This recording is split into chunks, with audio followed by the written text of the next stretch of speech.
Prologue. Sea legs. 130 kilometers south of Kiri. 0555. The sun had been up for about an hour and a half now, finally bringing some semblance of warmth back to his small frame. Naruto had spent the past 8 hours huddled under his combat-grade cloak. Just the top of his blonde head exposed the salty sea air that seeped deep into his senses. He was used to the ocean further north, much less salt, much less shinobi. The young man looked to his left, shifting on the cold, wet stone floor as he did. His team leader, an occasional teacher, sat slouched against his own piece of the tiny islet they'd been assigned to. Somehow completely dry, the older man looked over and smiled under his mask, his lone visible eye creasing with a curiosity that beckoned the blonde to speak his mind. "I thought about what you said earlier," Naruto said, looking away from his teacher as he spoke. The smooth, sea-swept stones in front of him suddenly become very interesting. And the man drawled in his usual horribly laid-back manner. "You were wrong." That's a first his smile never faded. "Was bound to happen sooner or later, Captain," Naruto shrugged in response. "Yeah, but still I was hoping you'd at least hit puberty before you started your rebellious phase." "It's not rebellious to say you're wrong. It is when I'm always right. Can you take me seriously for once? How can I when you're so adorable? My cute pint-sized shinobi is finally ready for the talk, it seems." Naruto sighed. It was always like this, how Kakashi remained so jovial this close to action was truly unnerving.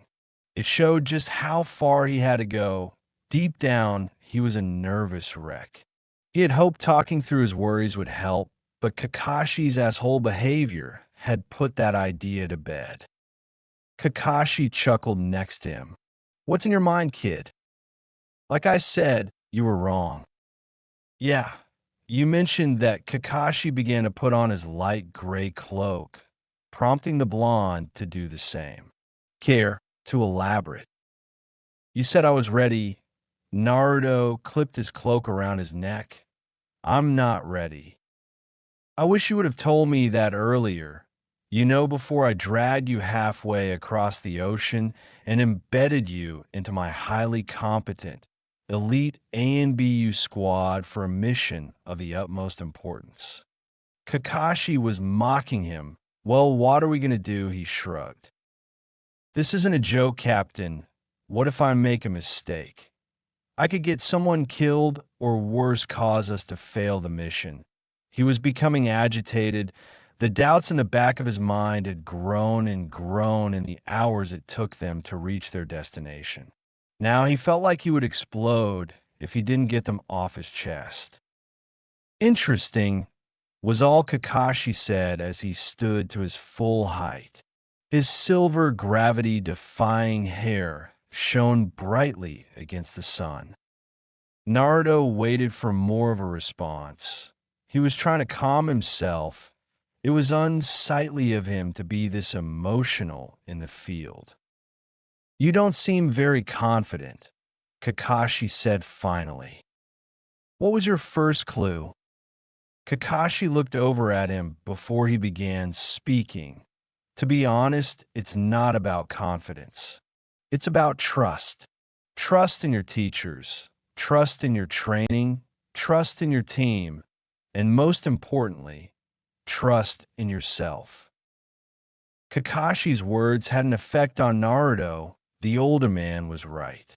He had been trained for this, trained by some of the best in the business. It would be an insult to his godparents, an insult to Kakashi, who had taken him under his wing, to not put his faith in that training when it mattered. Sensing the young boy was at ease in his thoughts, Kakashi brought him back to the present. "Now, Brief me on the current mission status, Operator Uzumaki. There was levity in his voice, but Naruto knew what was expected of him. Naruto drew up straight and cleared his throat before responding. Yanbiyu squat as a one designated row, with the assistance of asset Uzumaki Naruto codenamed the blonde side before continuing Gaki will rendezvous with a third-party asset designated Lantern at 0630 to retrieve precious cargo. There was a paced clip to the blonde's speech. He wanted to sound professional, efficient. Good, Kakashi responded, trying to avoid the info dump next time. Only what's needed will do. Noted was Naruto's response. Tell me, what do you see? Kakashi asked pointedly as he looked over the smooth, waist-high rock that he had been sitting against moments ago. Naruto was a tad shorter. The same rock reached just below his chin. He wasn't embarrassed to go on his tiptoes to get a better view of his surroundings. Things looked completely different with the sun up. They had arrived at the rendezvous point in the early hours with stars high in the sky, and the moon, their only real source of light. He could barely see through the murky night, but now with the sun up and not a cloud in the sky, he could see for miles. They had chosen a small crop of tiny islets to mask their presence and give them a semblance of cover during the night. They were barely above sea level, but they did their jobs. The constant spray of foamy, salty seawater kept them soaked through, but that was a minor issue compared to what was to come. He peered out onto the horizon. The sea was a brilliant shade of blue, writhing and moving around them. In the distance, though, all was still. The singing gulls hung above the calmer water, shouting to the world their presence. There was a vast emptiness in all directions, only 3 other islets to their right, each providing similar cover to the rest of Squad Row. Our flanks are secure, no enemies to our front or rear. Operators are in prime positions. Area of operation is stable with no malicious variables to be accounted for. Malicious variables, Kakashi repeated. I haven't heard that since my operator screening. The fabric of Kakashi's black face mask crinkled slightly as he smiled underneath it. His lone visible, I focused on his young charge. You're doing well, Naruto. Trust your training and the confidence will come. Now ready up, it's time to begin. The small blonde nodded before reaching for his utility belt and unclipping the pure white ceramic composite mask that hung from it. His heart rate had spiked a little with anticipation, but the cool feel of the mask perfectly fitting onto his face brought a level of reassurance. He consciously ran through an equipment check of his standard grade AMBU gear. Black sandals, check. Gray shin guards, check. Gray arm guards, check. For Malawian quatches, AMBU grade gray, sleeveless flak jacket checked and double checked. He wore all of this over a standard black jumpsuit, much like the tall man next to him. The only real differences in their gear being Kakashi had his trusty white fong blade attached to his back, and the weapon pouch strapped to his right leg was smaller than the one looped around Naruto's left leg. The blonde also had a belt full goodies that he had stocked up at great personal expense. Expense to his godfather anyway. Technically, he wasn't supposed to engage in any combat on this mission. He was to observe and support if needed. So he had filled his pockets with projectiles should the need arise for a ranged intervention. He looked over at Kakashi awaiting a signal. He knew Kakashi's ANBU mask provided him with enhanced vision alongside a host of other benefits his simple Loni didn't offer. It didn't even have any of the cool markings that Konoha used to designate their operatives. Kakashi, or Dog, as he was to be called on missions, breathed evenly before reaching for the red, swirling tattoo on his shoulder, no doubt to relay some form of information to the other operatives hidden around them. Naruto didn't have such a tattoo, so he waited for his verbal order from his captain. Visual, target confirmed. Stage 2 of Operation Plunder is a go. Naruto's heart raced as they both leaped over the rocks that had shielded them all night and made a line towards the ship that had appeared on the horizon. It was still too far away for Naruto to recognize it as anything more than a dot in the distance, but they closed on it quickly. To their right and left they were joined by the rest of Team Ro, the Hokage's personal squad. Men and women who had proven themselves during the keening years after the Third Shinobi War. They had more experience between them than entire Yenbyu divisions in other villages. The 8 of them quickly fell into formation, an arrow with Operative Panda, 4, who Naruto suspected was a Hyuga, taking point using his dojutsu to peer for miles ahead. 13 confirmed contacts, 8 adults, 5 children. Panda spoke quickly with a soft feminine voice, at least 2 adult and 1 child shinobi. The rest have civilian levels of chakra. There should only be 1 shinobi on that ship. Kakashi said to the group, "Be ready for anything," he continued. Naruto was on the left flank next to Crow. The young man glanced at him briefly. A flash of red behind his mask drew Naruto's gaze. It was no secret who was behind the mask with the red and blue lines that swirled into the visage of an angry crow. Naruto felt small when their eyes locked for that instant.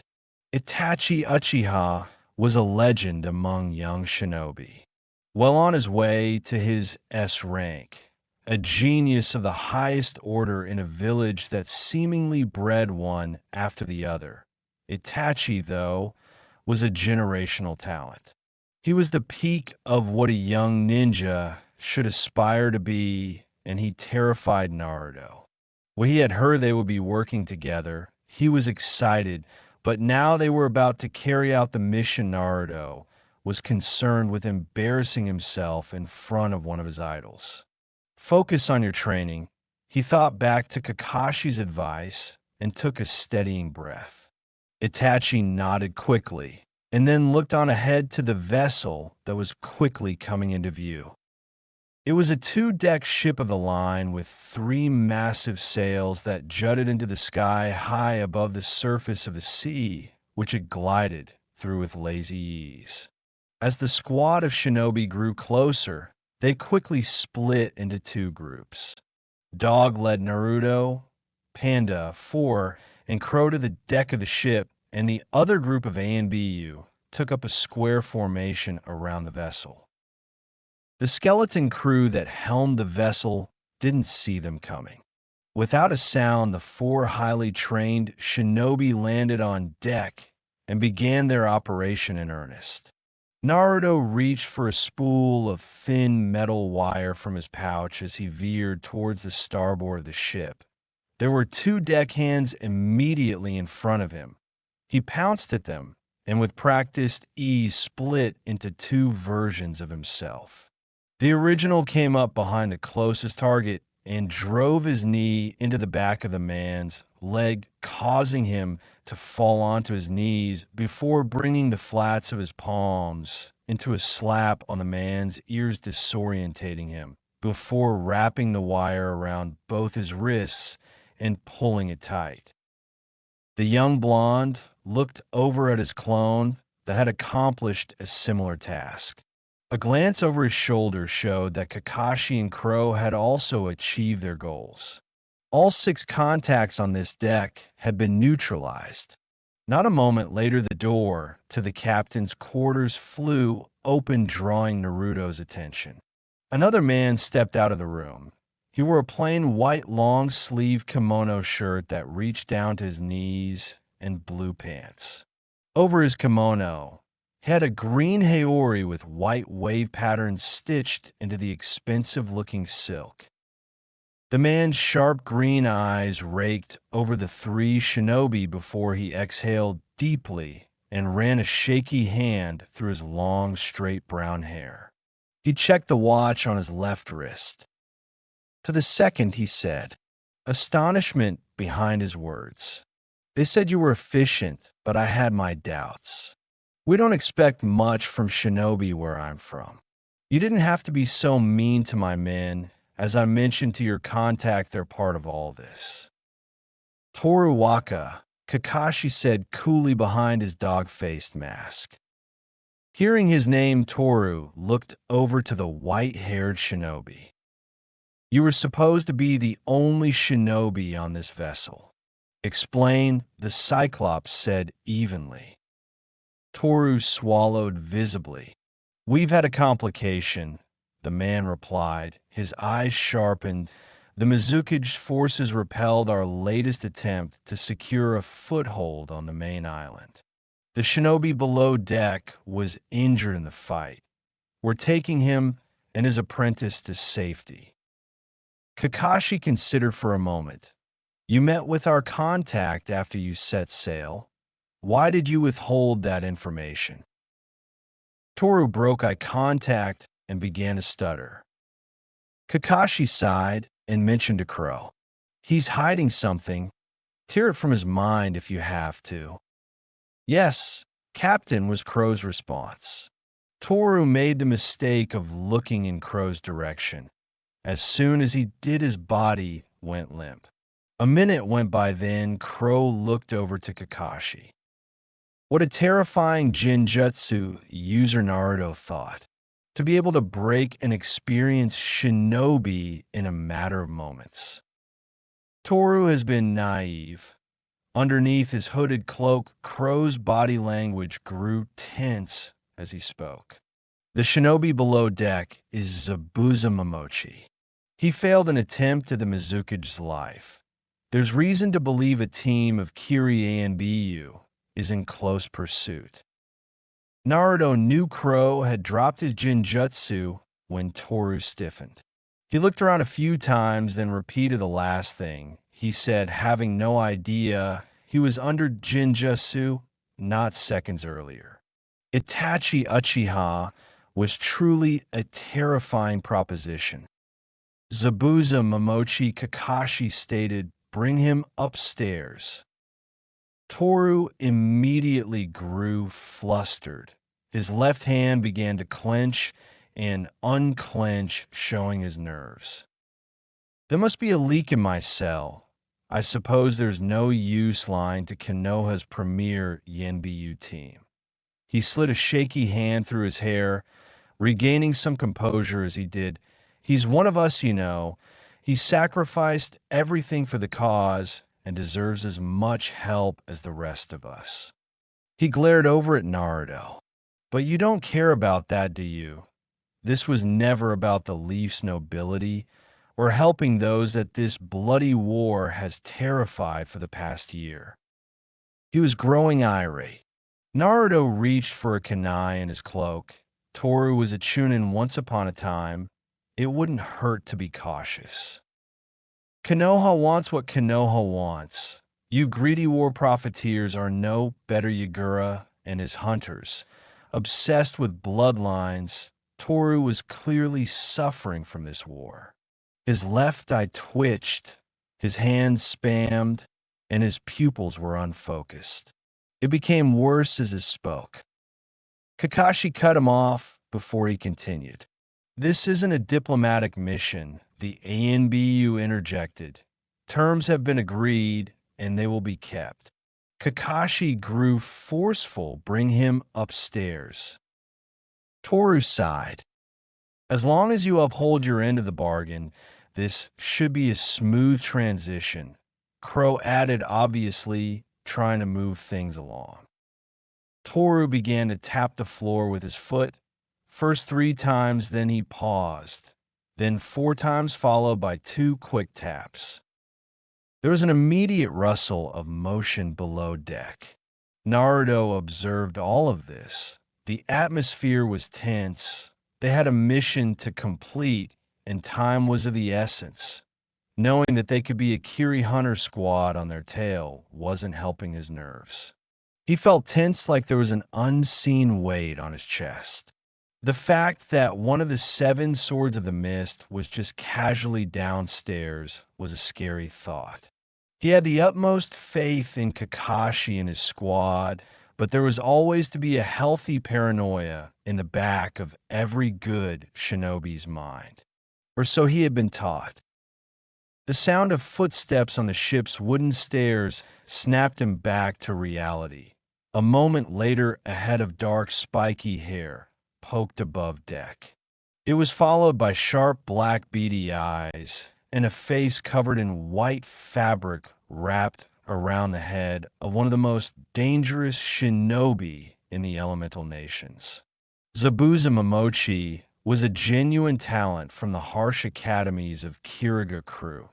Academies made to churn out the most ruthless and efficient killers. At the age of 9, Zabuza had graduated by killing the rest of his class in cold blood. For his efforts, he was apprenticed to Kiri's most elite fighting force, the 7 swordsmen, each carrying a unique and powerful blade. It was said that Momochi carried the Kubikurabocho, a sword that could regenerate by absorbing the metal in its victim's blood. Gruesome stuff.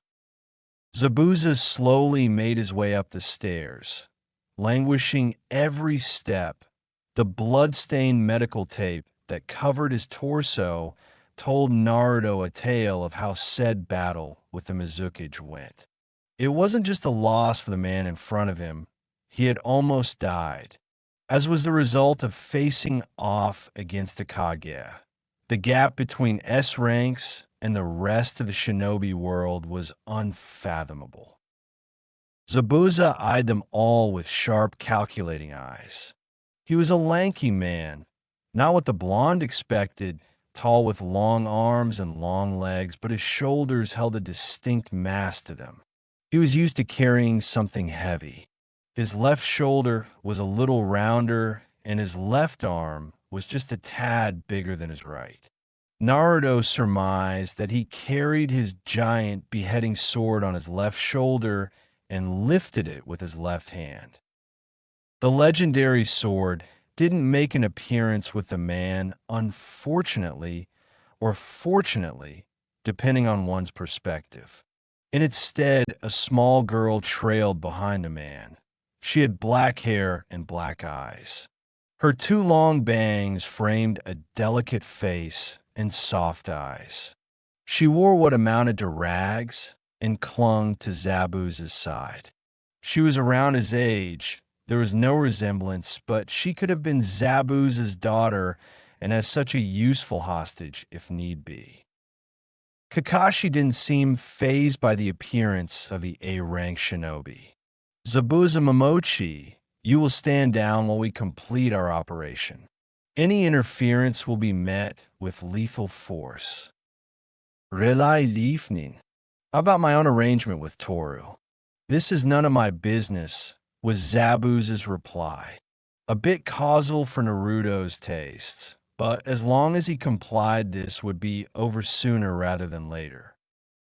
There was hushed whispering from below deck. It was the children. You can come up now, Toru yelled. The whispers immediately silenced. I said get your butts up here now. Toru yelled, a faux irritation in his voice. There was a rush of little steps as a bunch of children ran up the stairs, for in total, a mix of boys and girls all around his age. They looked terrified. Raggy clothes and dirty hair defined their skinny frames. There was an odor that filled his senses the moment they came on deck.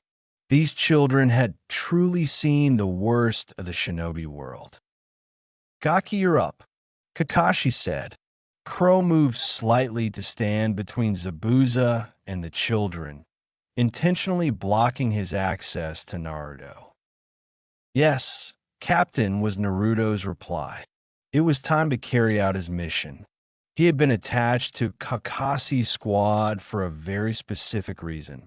This was a rare two birds with one stone situation, one that Konoha was keen to make the most of. I'm Operative Gaki.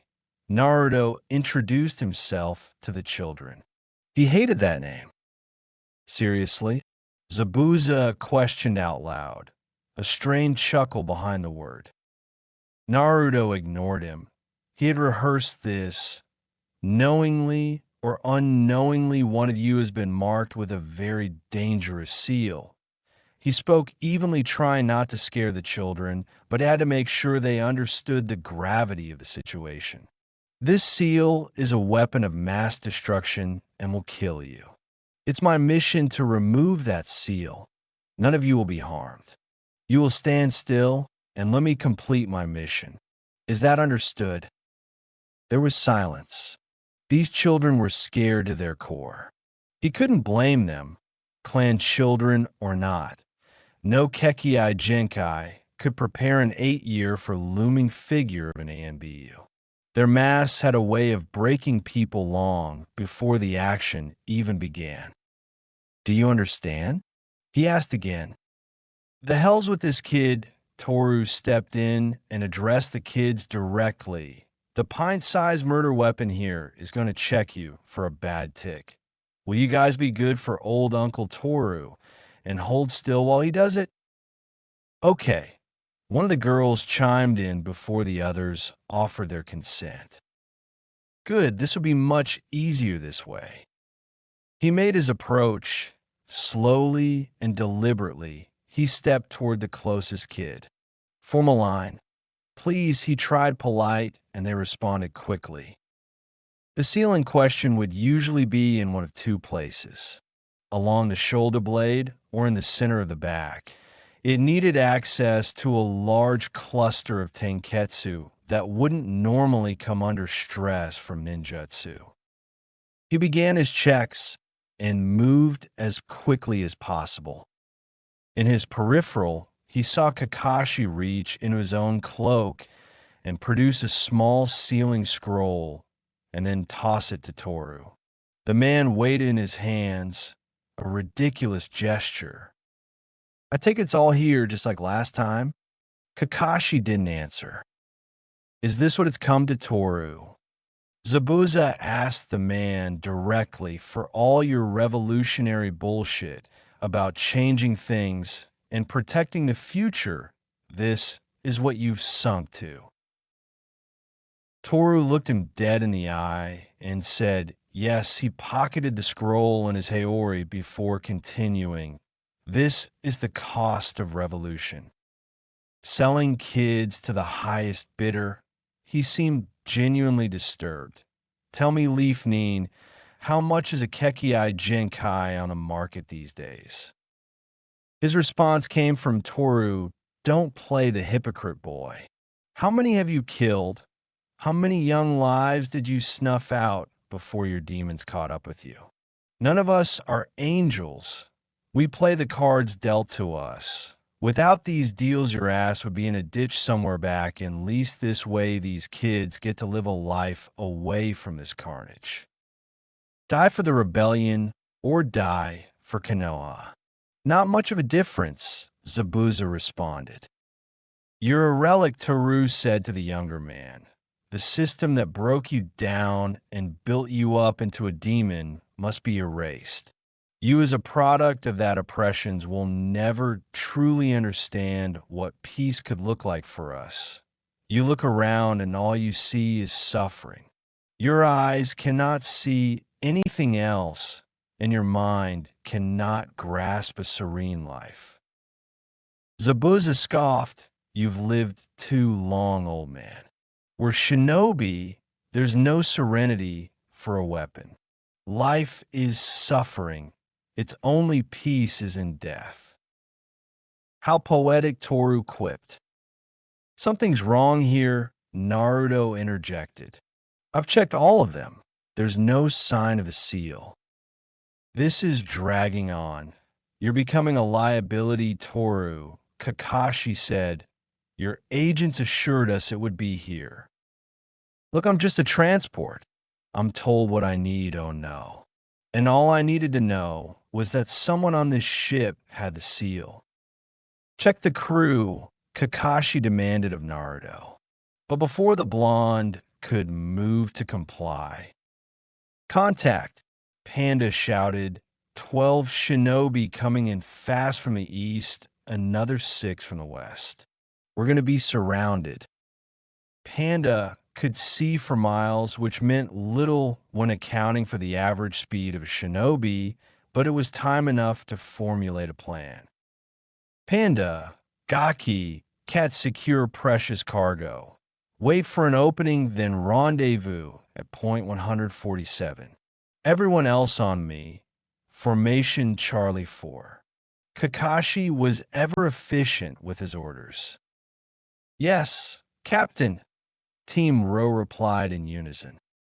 Naruto quickly created 5 additional shadow clones. The clone that had secured the deckhand next to him removed the wire from the man's wrist and drew close to the original. Panda and Cat each grabbed 2 scrawny children and made their way to the edge of the boat. Kakashi and Crow had joined their allies on the starboard and port sides of the ship respectively. It wasn't long before a thick, oppressive mist began to roll in from all sides. Naruto shivered as the mist seemed to bring a stark cold to the air. His fingers clenched. Subconsciously, he wanted to release a wind jutsu to blow the thick mist away, but he knew deep down that would only be a waste of chakra. Omigaki, Cat was calm as she spoke. Her long purple hair swayed in the wind. The slight glitter of Sunbon reminded Naruto of exactly the kind of kunoichi he was dealing with. She was equipped with a non-standard ANBU sword. It was longer than the average Tanto. A longer handle and wider blade made it obviously a two-handed weapon. If Naruto's hunch was correct, her skills with the sword would come in very handy. Toru, gather your men. We won't be able to provide assistance during combat. I understand, the older man sighed as he spoke. Even in the face of imminent danger, he remained somewhat composed. No doubt his training kicking in to level out the previous signs of stress he was showing. I'm not a priority, but it's important I get our payday back to Kiri. He clenched the scroll in his hand. To station's men, we don't want to be here when it starts. The men around them quickly scurried around the ship, unfurling sails and manning a myriad of posts. Tora looked at Cat. You might want to disembark. These seals are tricky stuff. Cat nodded before turning to Naruto. Stick close to me and you'll do fine. She made an appreciated attempt to calm the young boy's nerves. In one movement, Naruto, his clones, Cat, and Panda made their way to Kakashi at the starboard of the ship. The young children held by the ANBU agents were surprisingly docile. Naruto immediately suspected they were under Jinjutsu. It made sense, really. The last thing you'd want in a combat situation was a squirming, panicked child throwing you off balance. Team Ro readied themselves. Naruto had expected further orders from Kakashi, but it made sense that he had either sent them through the secretive tattoo on their shoulders, or this team was so in sync that they already knew their roles. Naruto's clones subconsciously drew around him, kunai at the ready. His muscles were tense, and his heartbeat was like a drum in his chest. Each beat seemed to rattle through him, deafening him as it filled his senses. There was a pressure on him that he'd never felt before. He visibly jumped when the ship behind him began to lurch away, causing a ripple effect that shook him from his thoughts. A surge in chakra aboard the vessel brought his attention to a green barrier that slowly began to crawl along the ship, starting at the top of the bird's nest and descending until it fully engulfed the large vessel. It began to pick up speed away from the shinobi, heading in a direction that was obviously away from the advancing enemy.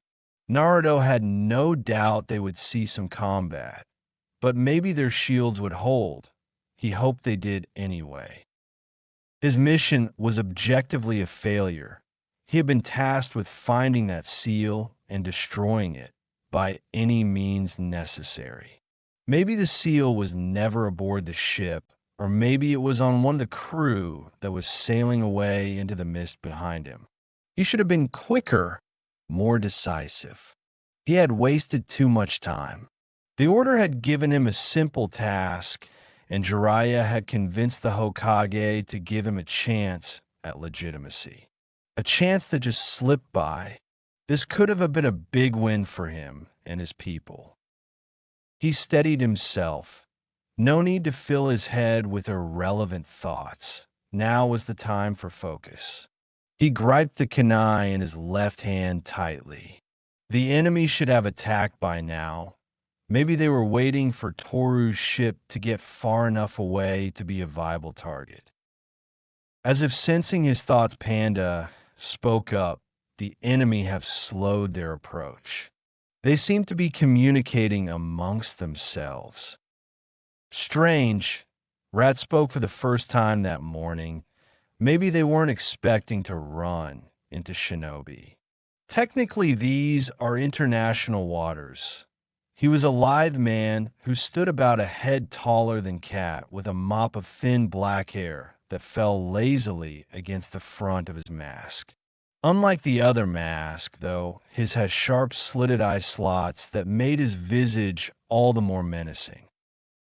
Zabuza would be listed as missing Nin in their bingo books by now. A shorter man to the left of Kakashi spoke up. Bor 3, he was called.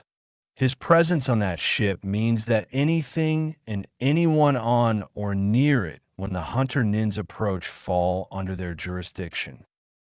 If they had any intention of invoking international law, they would have sent an emissary by now. Rat chimed in. It's not standard practice to begin a potentially peaceful engagement with the hidden mist technique. He was referring to the dense mist that still hung over the area.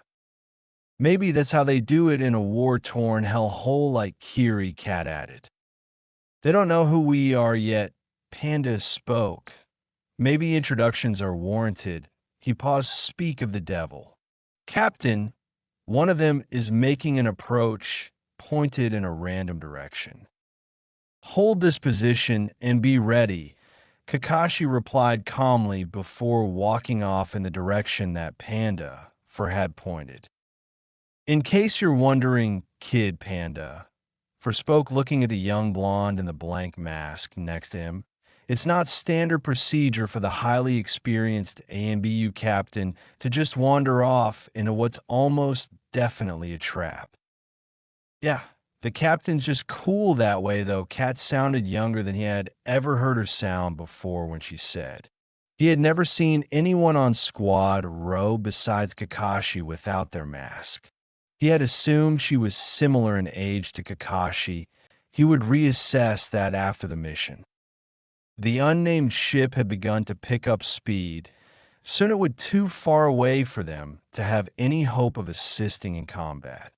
Not that that was part of the plan anyway. Still, something fell off. Maybe it was that little girl, her eyes stuck with Naruto. There was an emptiness about them.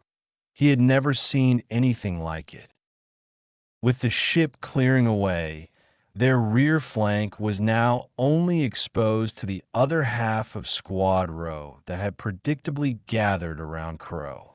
The four of them moved closer as the team took on a diamond formation with Naruto, Cat, and Panda standing in the middle of it, protected on all sides. Captains made contact, Panda remarked. More for Naruto's sake, he blonde figured. The man cursed a few seconds later. The man cursed sharply, and in a flurry, a dozen things happened all at once.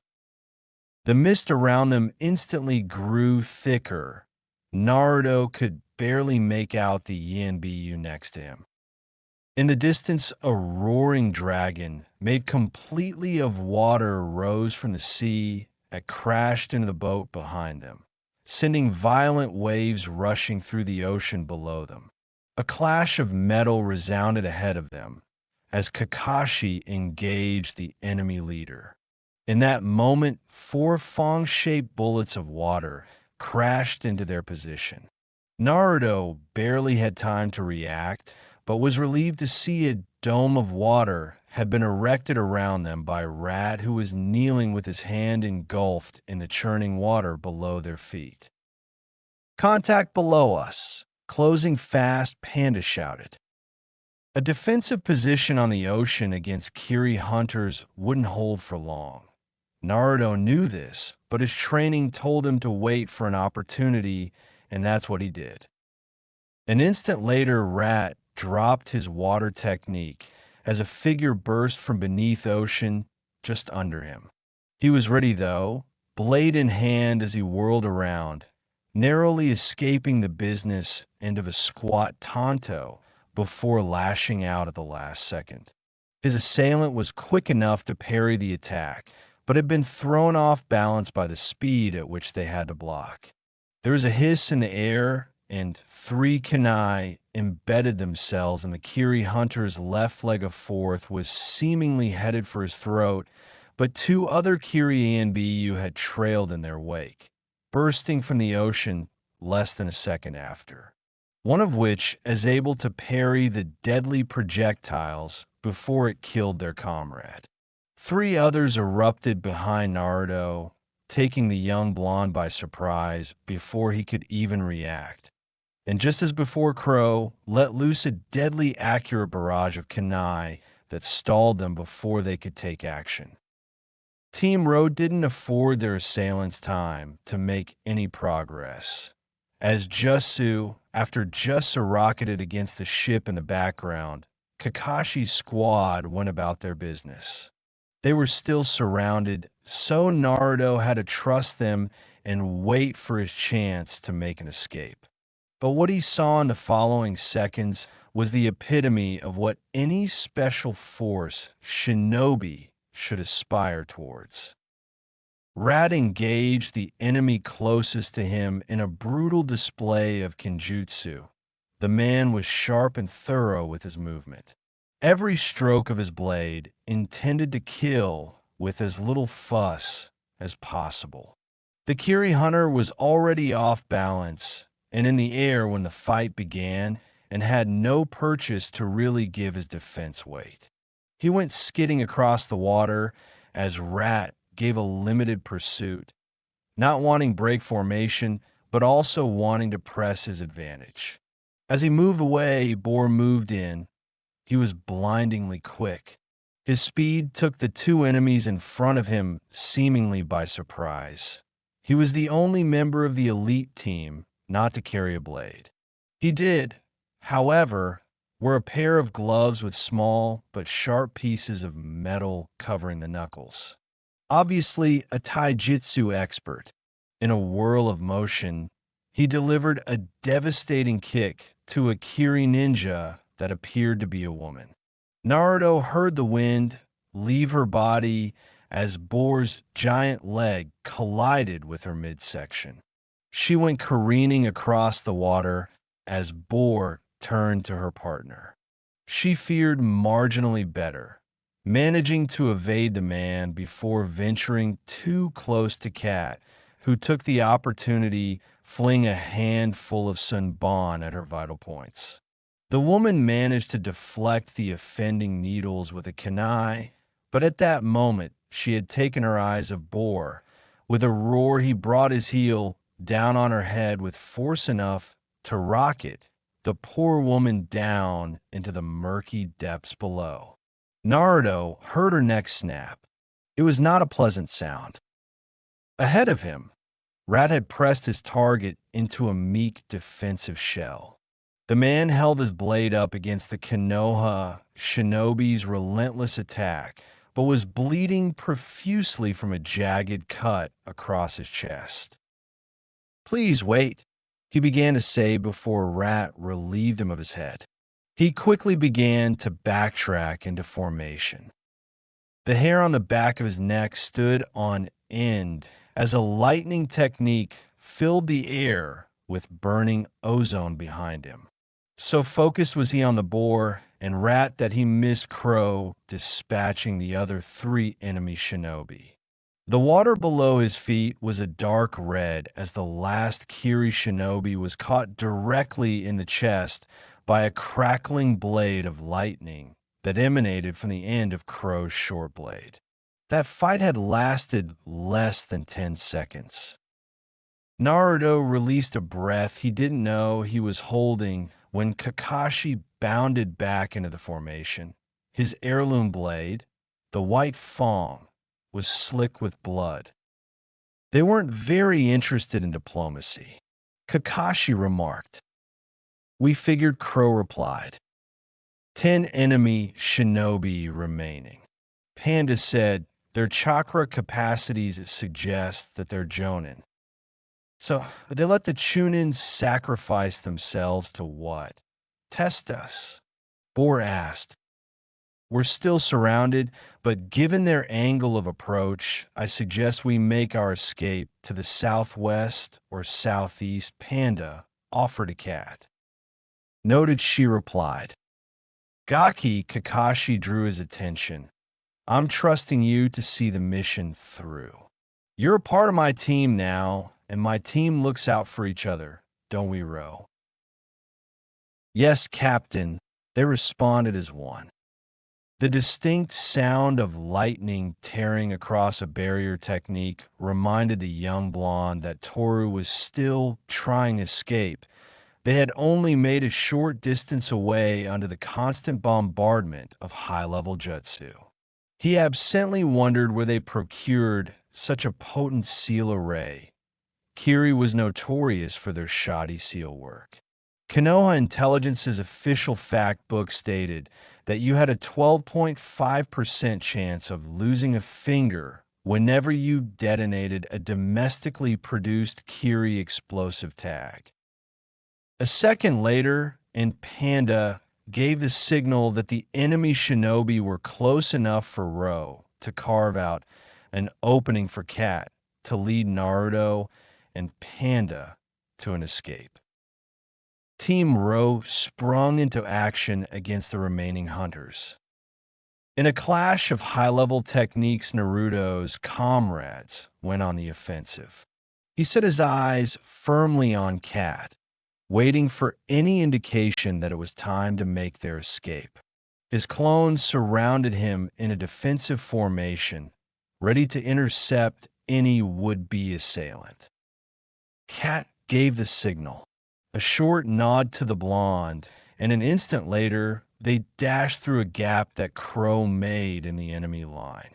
Panda took point, his Byakugan offering him near 360-degree vision for miles on end. Both Panda and Cat had a pair of refugees held firmly under their arms. All 4 children slept serenely through the chaos that had consumed the world around them.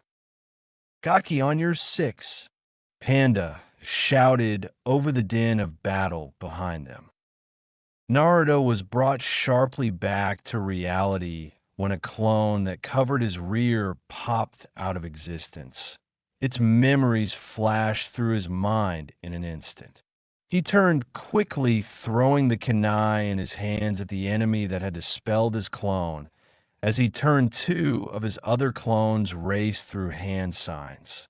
When they finished, the 2 kunai that Naruto had thrown became 200.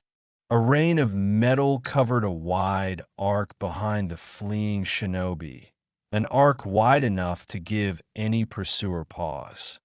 Naruto kept on his guard, his chakra coiled and ready to unleash all he had at a moment's notice.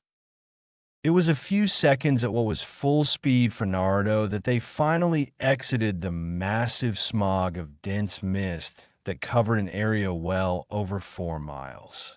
That should have made him happy, but before he could compute had it meant a deafening crack filled the air all about them. It sounded like a giant piece of thick glass shattering in the distance. Not a moment later, a wave of pressure followed, knocking the blonde off balance and dispelling his remaining clones. "Don't stop," ordered Kat. She kept a brutal pace, running atop the blue ocean. Naruto's chakra was significant for his age. Most Jonin would be envious, but even he wondered how long they could keep this up. Point 147, approximately 8 kilometers ahead, Panda added, "Two enemies at our 7 o'clock. He paused, giving chase to Zabuza and the other child. "They'll intercept him soon." All three of them knew what that meant. The missing Nin was in no shape for a fight, especially not one where he was outnumbered. Kirigakure's operational doctrine was the elimination of deserters with extreme prejudice. It unsettled him deeply to think that the young girl would be butchered in a matter of moments. She was not much older than him. It was then that it happened. Naruto was by no means a censor, but even he could sense the oppressive wave of chakra that was released when the forbidden sealing technique, fury of heaven and earth, was unleashed.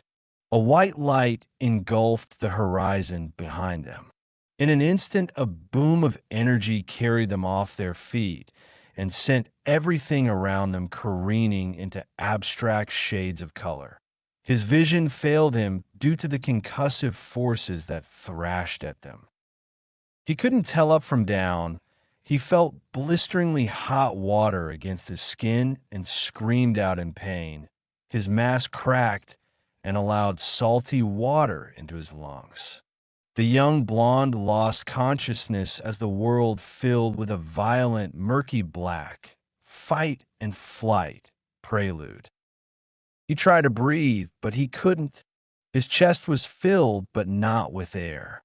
Consciousness slammed in him hard, and Naruto rolled over quickly and emptied an obscene amount of sea water from his stomach and probably lungs.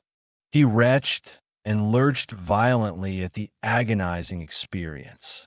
He drew up to his knees, gulping harshly, filling his lungs with life-saving air. Taking stock of the situation, he stood up straight and took in his surroundings. He was on an island. That was a good start. Given their trajectory before the Fury technique was released, he figured he was on or close to point 147. The Fury technique was one of the most dangerous jutsu in existence. It was more of a seal than a jutsu, one that once applied could in an instant turn even the most minuscule of its wearer's chakra into an explosive that could level villages. It was of Uzumaki design, a design that found its way into the hands of some extremely dangerous people when Uzumaki was destroyed. Ironically, it was this very same seal that was used to destroy the village hidden in the whirlpools. Many of other cities and villages were obliterated during the years after. Konoha held them responsible. His mother had spent a great deal of her short life searching for and eradicating any trace of the many dangerous secrets that escaped her village after its destruction. Now that task had seemingly fallen to him. Point 147 was a moderately sized island, sandwiched between two smaller islands, and contained an old stash house that Konoha ANBU had used during the Third Shinobi War. Given that the war ended well over a decade ago, he doubted there was much left of it.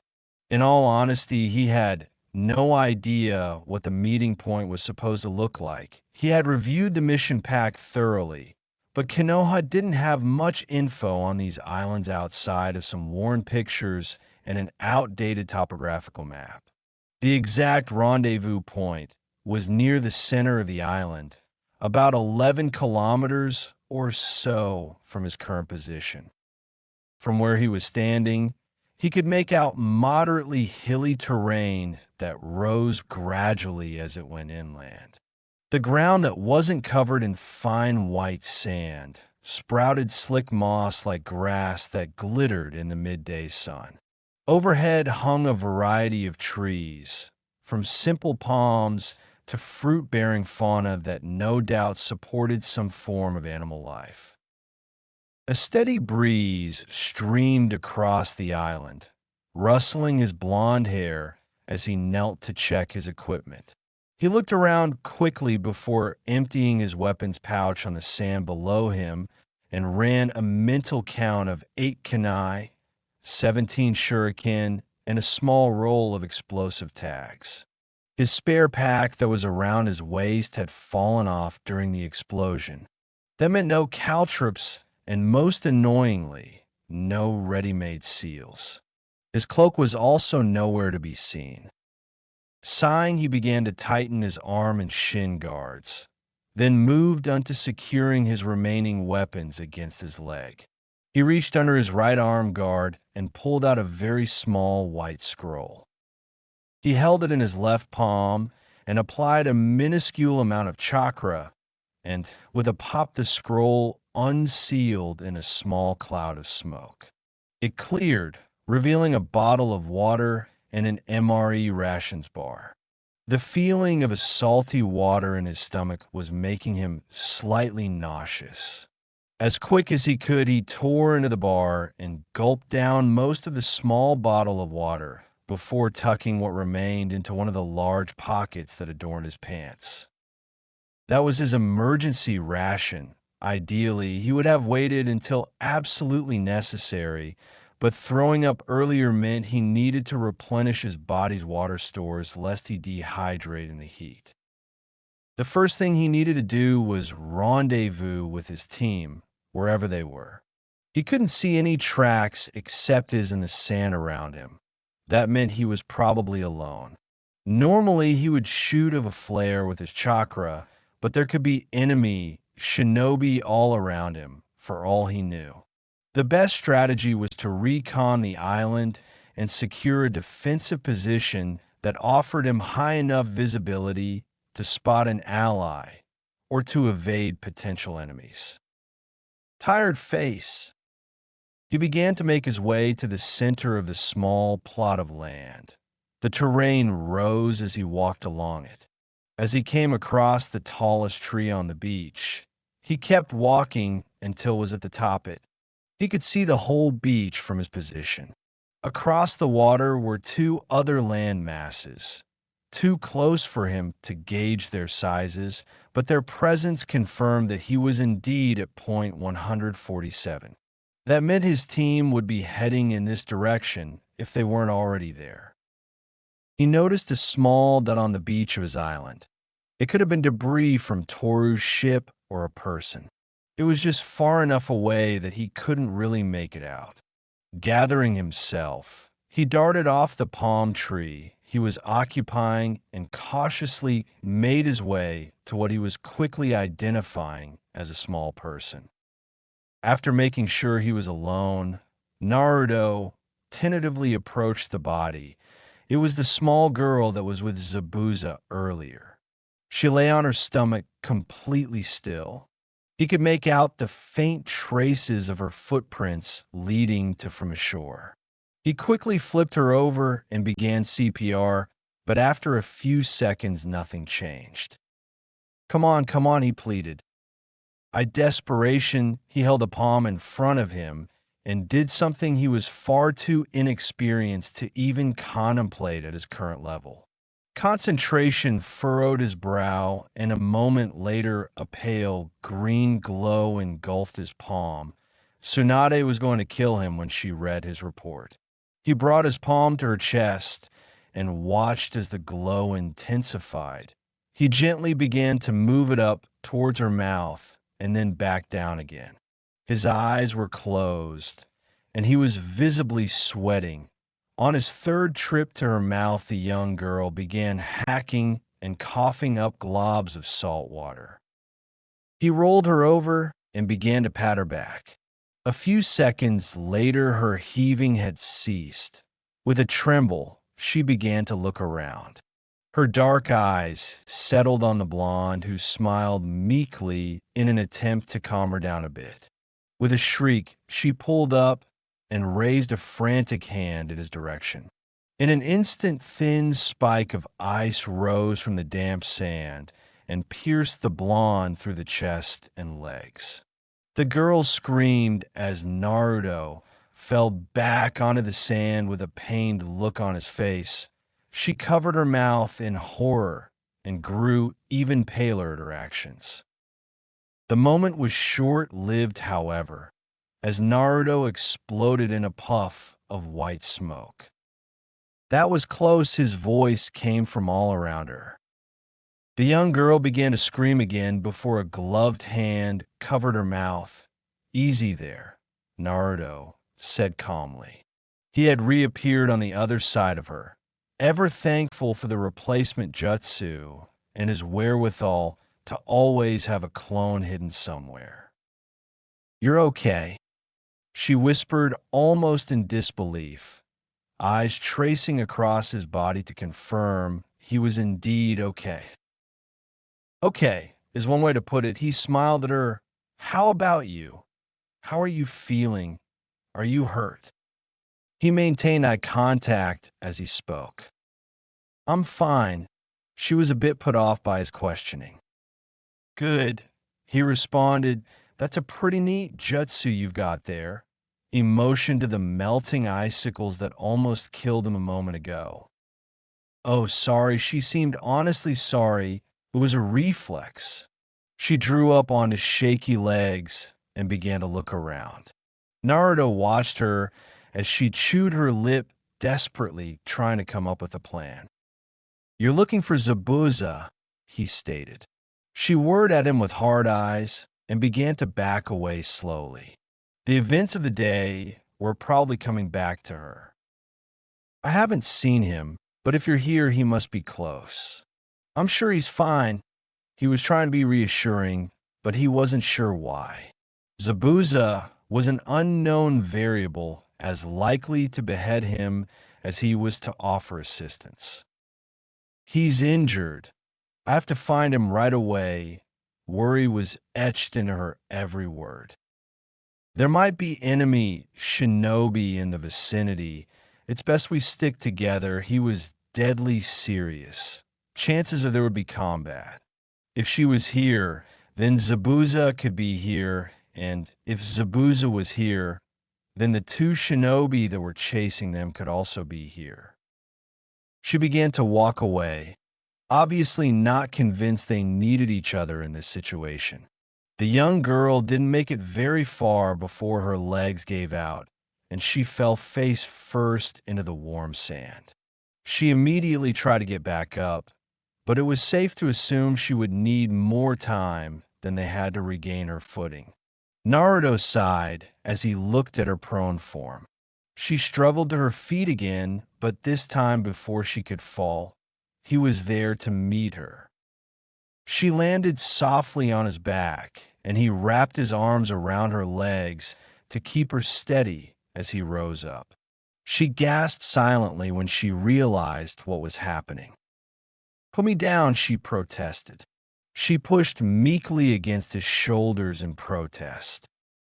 "No can do, miss. If I leave you here, chances are you'll get caught, and you don't want to know what Kiri intelligence does to war criminals." He adjusted her slightly, "especially those with Kekkei Genkai, and call me a chauvinist, but I can't stand by and let that happen." He hoped he had used that word right. Tsunade had lectured him for hours about how not become like Jiraiya, and the word chauvinist kept coming up. Well, it was the nicest of the words that kept coming up anyway. She sighed and relaxed slightly into his back. Naruto smiled at that. This just became much easier. "Naruto," he said. He received no response, and for a second he thought she had blacked out. This is the part where you tell me your name. I'm not supposed to, she replied. Hi. I'm not supposed to. Nice to meet you. He chuckled to himself at his wit. She groaned loudly into his shoulder. What? That was funny. My godfather has a million of those. And I'm happy to tell you every single one until you tell me your name. He was definitely threatening her. When she remained silent, he began again. Do you know why I don't like stairs? Again, silence, because they're always up to something. He had the decency to pause for applause. Yet still nothing. Okay, this next one's gonna have you in stitches. He felt her dainty fingers dig into his shoulders. Please don't, she pleaded. What's your name? He asked. Again, silence. What do you call a fly without wings? She groaned so loudly he was afraid she would give away their position to everyone on the island, but all he could do was chuckle. His own fears had seemingly dissipated now that he had someone to talk to. A fly, he finished as he walked along the mossy floor, heading to the island's interior and away from the beach. He was unprepared for the very unladylike snort of laughter that was quickly covered with a hasty and entirely fake cough. That was terrible, she said. Really? He was undeterred. You'll love this one then. Tired face. 20 minutes had passed without incident as they slowly made their way inland. Okay, what did the fish say when it swam into a wall? Damn, she replied quickly. Duh, you're from Kiri. You'd obviously know that one. My father told me that one, she said with a somber tone. Oh, Naruto mumbled. What's the deal with you two anyway? Has he got a plan? I mean, where are you guys gonna go with half of Kiri on your tail? I don't know, but Zabuza-sama always has a plan. Oh, okay. By the way, he's not my father. Naruto didn't reply. He kept on walking under the ever-thickening canopy of tall, tropical trees that covered almost the entirety of the small island. It was actually quite beautiful when he took a second to admire it all. Lush greens and vibrant blues with bright yellow beams of light darting between the leaves to give his surroundings an ethereal beauty. Moss covered most of the floor. Every rock, branch, and stump was slick with a thin coating of verdant green. A fresh breeze went steadily about them. It swayed the palm trees ever so slightly and ruffled the short bushes and shrubs that he waded through on his way to the designated meeting place. The constant chirping of rainbow-colored birds gave off a strange melody that filled his periphery with a life all its own. He stepped over a thick exposed root and stopped dead in his tracks when his senses screamed at him. In one quick motion, he seemingly phased from existence in a rustle of leaves that were instantly scattered by the giant sword that cleaved clean through a thick tree trunk and embedded itself firmly into the soft soil where he once stood. The girl on his back eeped loudly when he reappeared behind another tree a few yards away.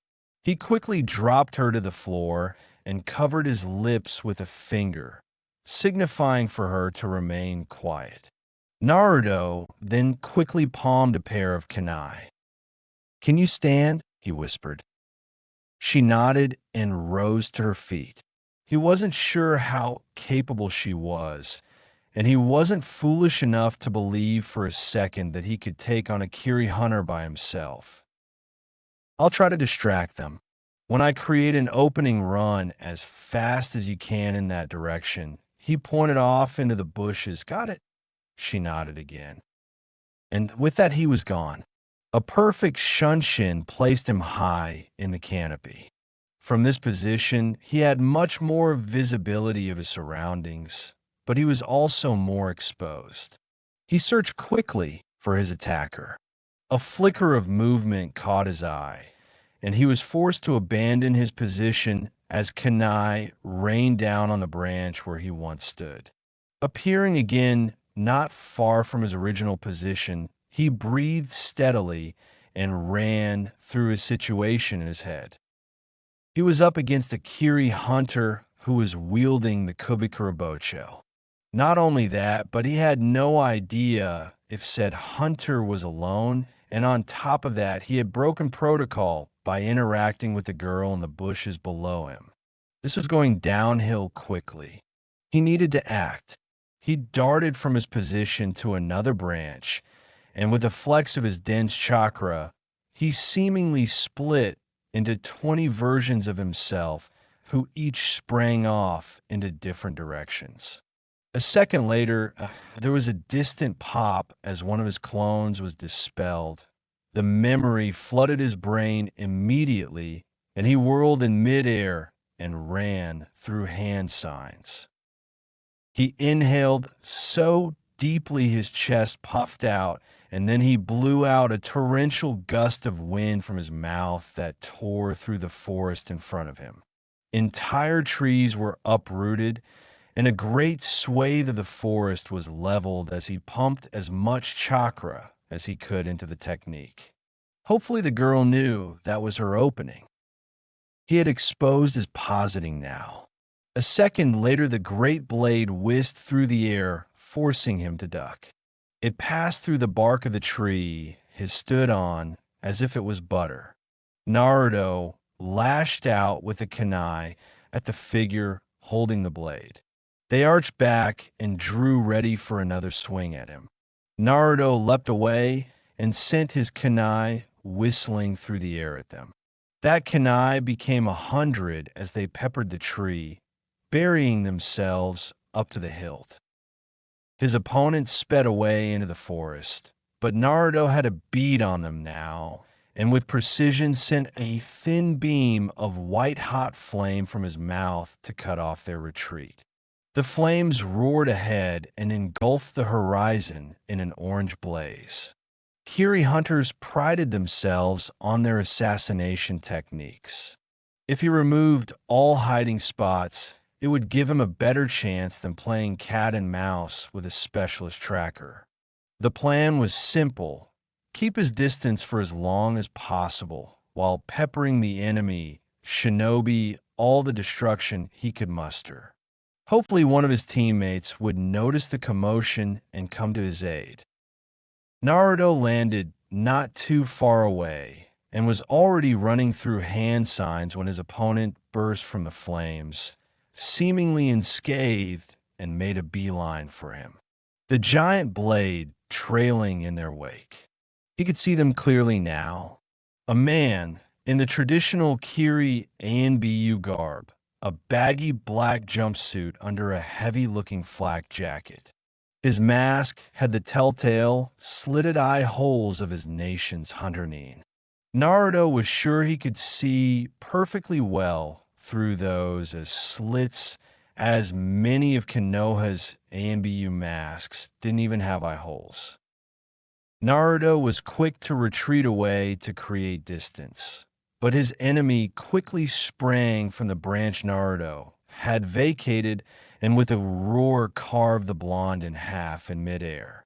The clone he had swapped with disappeared in puff of white smoke, leaving a log in its place.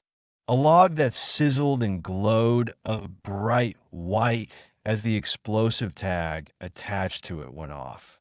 Airborne as he was, the Kiri shinobi had nowhere to go as the grade 3 explosive tag denoted, filling the sky with fire and smoke. Naruto spotted the man rocketing out of the explosion. He had used the blade as a shield. Before his feet touched the ground, another barrage of kunai was sent his way, forcing the Kiri-nin to pivot in midair and block the sharp knives with his sword. This time the barrage was sustained. Hundreds and hundreds of deadly projectiles bounced away into the canopy. While he was distracted, a fireball raced down from the tree line behind him. Another clone of the batch Naruto had created earlier finished a complex series of hand signs and coated his hands wild, sparkling electricity before putting them above his head and bringing them down with as much force as he could muster. The technique arched from his hands and careened toward the enemy shinobi. Time stood still for a moment, and Naruto allowed himself to believe he had secured victory. Less than a second later, it was as if a tornado had landed on top of him. A sphere of wind formed around his opponent before rocketing out in all directions. Dense, hammer-like gusts of wind buffeted at him and swept him away into forest. He found purchase on a thick bark that bent almost to breaking and held on for dear life, with chakra sticking to the prickly wood.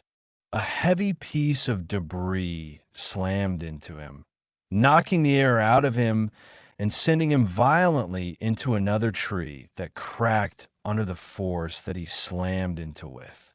He bit back a scream and mentally thanked Konoha R&D for the sturdiness of his loner flak jacket.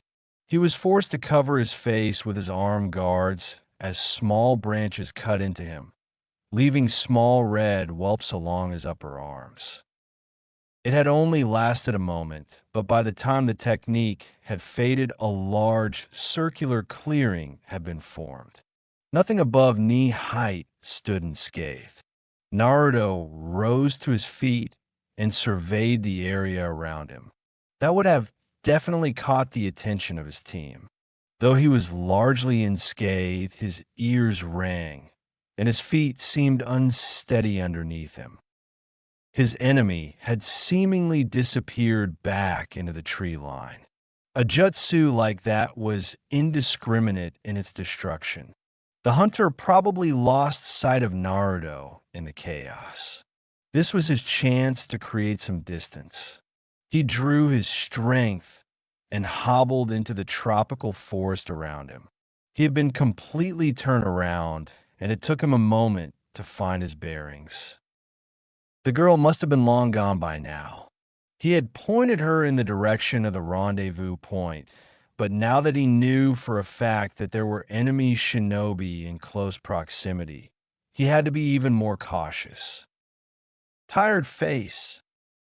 It wasn't long before a scream pierced the air. It was the girl. Naruto took to the trees and pinged from tree to tree as fast as he could. Then he saw her. She was on the floor, terror etched across her small features as the hunter Neen stood above her. "Tell me where he is, filth," the man spoke down at her. "Tell me, or I'll peel the skin from your tainted bones." She didn't speak. Naruto wasn't sure that she could, even if she wanted to. "Ah," the hunter spoken again, "you think you're better than me. You think you're special because of your tainted blood. Jinkai scum like you deserve no mercy beyond death. Now tell me where Zabuza is, damn you." He drew up the giant blade, ready to cleave the small girl in two. He didn't get a chance to. Before Naruto could react, a thin stream of pressurized water shot through the man. He quickly turned to water and dissolved at the girl's feet. Naruto took the chance to drop down, secure the girl, and disappear into the trees. She clung to him tightly and whispered a hasty thank you when she realized who he was. He beamed at her with a smile.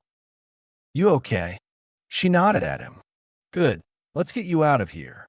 He carried her in his arms as he leapt from branch to branch. The rendezvous was close now. He could make out the clearing in the distance. He was forced to stop cold as a compressed ball of air collided inches away from his position. He was sent flying, the girl slipping from his grasp and disappeared under a spray of splintered wood. He hit the ground hard. Spots filled his vision, but he was quick to his feet. The girl was nowhere to be seen. "Damn it! Where are you?" he mumbled under his breath. The sound of a tree bark shattering drew his attention to his immediate left. A spray of water created a thin mist as a jutsu collided with a large rock. It crumbled like paper under the force of the high-level technique. Naruto was forced to retreat as a blur sped past him at a speed he could barely comprehend. A tree fell in the distance, followed by a loud boom as two water jutsu battled against each other, creating a pillar of water that rose high into the sky. He felt a great whoosh of wind and had to move or be blown away by an unseen wave of air as the forest around was torn to shreds by an invisible battle. There was a lull and silence filled the space around him. He quickly surveyed for any trace of the girl. There was none. She was gone. He wasn't sure who was fighting, but he needed to create some distance. He would have known by now if it was a member of Kakashi's squad. That left two very uncomfortable options. Either Zabuza had found them and was fighting the hunter Nin, or there was another unknown variable fighting the hunter. Neither would work out well for him when the battle was over. He was taken from his thoughts as a great dragon made of water came crashing through the tree lane. In its giant maw was a compressed ball of water, and at his center was the hunter Nin. With a roar, the dragon crashed into the side of a cliff, smashing the ball of water deep into the rock face. Great slabs of stone fell to the ground, kicking up a wave of dust that swept across the tropical forest.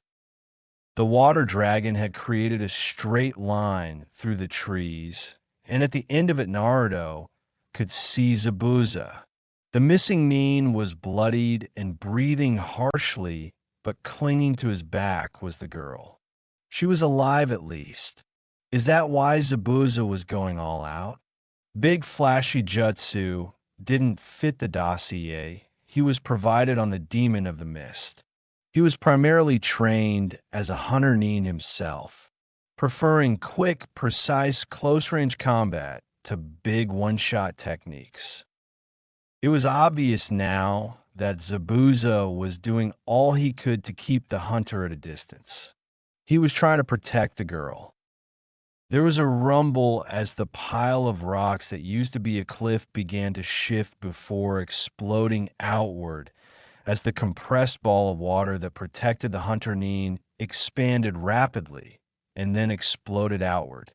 Quicker than Naruto could follow, the man raced towards Zabuza.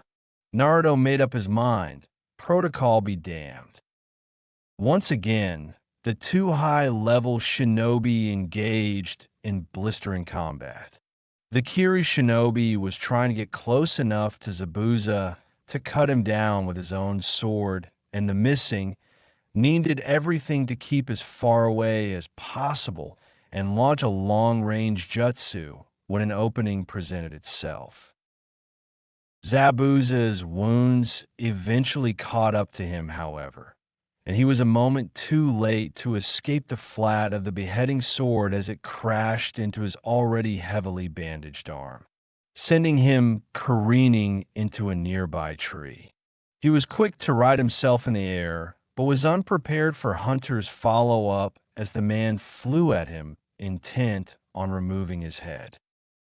Just then a thick wall of solid earth rose up between them. The great blade dug deep into it, but ground to a halt before it could reach its target. Before the hunter could remove his sword, giant spikes shot out of the earthen wall, forcing him back. They extended just far enough that he had to choose between being impaled and leaving his sword stuck where it was. He chose the latter as the wall exploded outward towards him. An instant later, Naruto was upon him from all directions. His feet had barely touched the floor before it turned to a whirling river of mud. Naruto raced through hand signs and blew a torrent of raging wind at the hunter. Next to him, a clone drew back and then belched a white-hot stream of fire. Both techniques collided inches away from his enemy, who had only just made contact with the muddy floor. The world disappeared in a ball of light and heat as the firestorm raged meters away from him. Naruto didn't stick around to see the results of his combined techniques. He flickered over to Zabuza and the girl. She looked at him with astonishment. "You're alive," she said, covering her face from the heat of the blast. "I guess. I'm hard to kill," he said, eyes never leaving the missing Nin who stood between them. He was obviously very protective of this girl. "Leaf shinobi are like cockroaches," Zabuza said. He already had Kubikurabocho held tightly in his hand. "Coming from you, I'll take that as a compliment." Naruto gestured to the dozens of bloody bandages that lined the man's upper body. Zabuza ignored the slight and focused on the dissipating technique that was revealing the sheer scale of destruction that the young blonde was capable of. "That won't be enough to kill him. Your jutsu was too slow," he said to Naruto. "I know. I was just hoping to slow him down some." The blonde responded. He surveyed what was left to the rendezvous point. The earth was blackened and desolate. It steamed thick black smoke as fires burned all around where his technique had detonated. The explosion had leveled trees for meters around where the hunter Nin stood. Yet there was no trace of him. This game of cat and mouse is getting old fast. "We're shinobi, boy. If you find yourself in pitched battle, you've already failed," was all Zabuza said before turning to address the dark-haired girl. "Get as far away from here as you can. I'll find you once I've dealt with this problem." "And how do you plan on achieving that?" Naruto jumped in. "He had you on the ropes, and you look like you can barely stand." "Just stay out of my way, kid. Keep her safe, and I might not kill you when this all over," was the man's response. Before Naruto could offer a rebuttal, Zabuza disappeared in a flicker. He looked over to the worried girl. "A real people person, that one," he said flatly. The girl laughed softly. "Haku," she said after a beat. "What?" Naruto asked.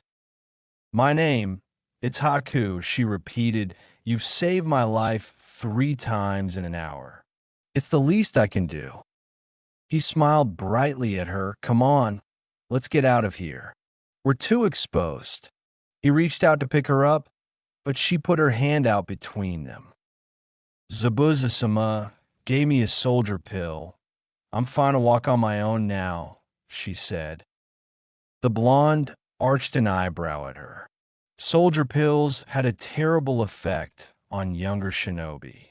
They were not designed for anyone below Chunin, much less a civilian, Kekkei Genkai or not.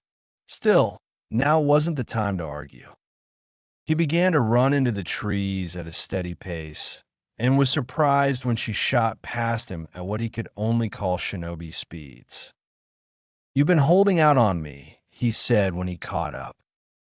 "Zabuza-sama taught me the basics.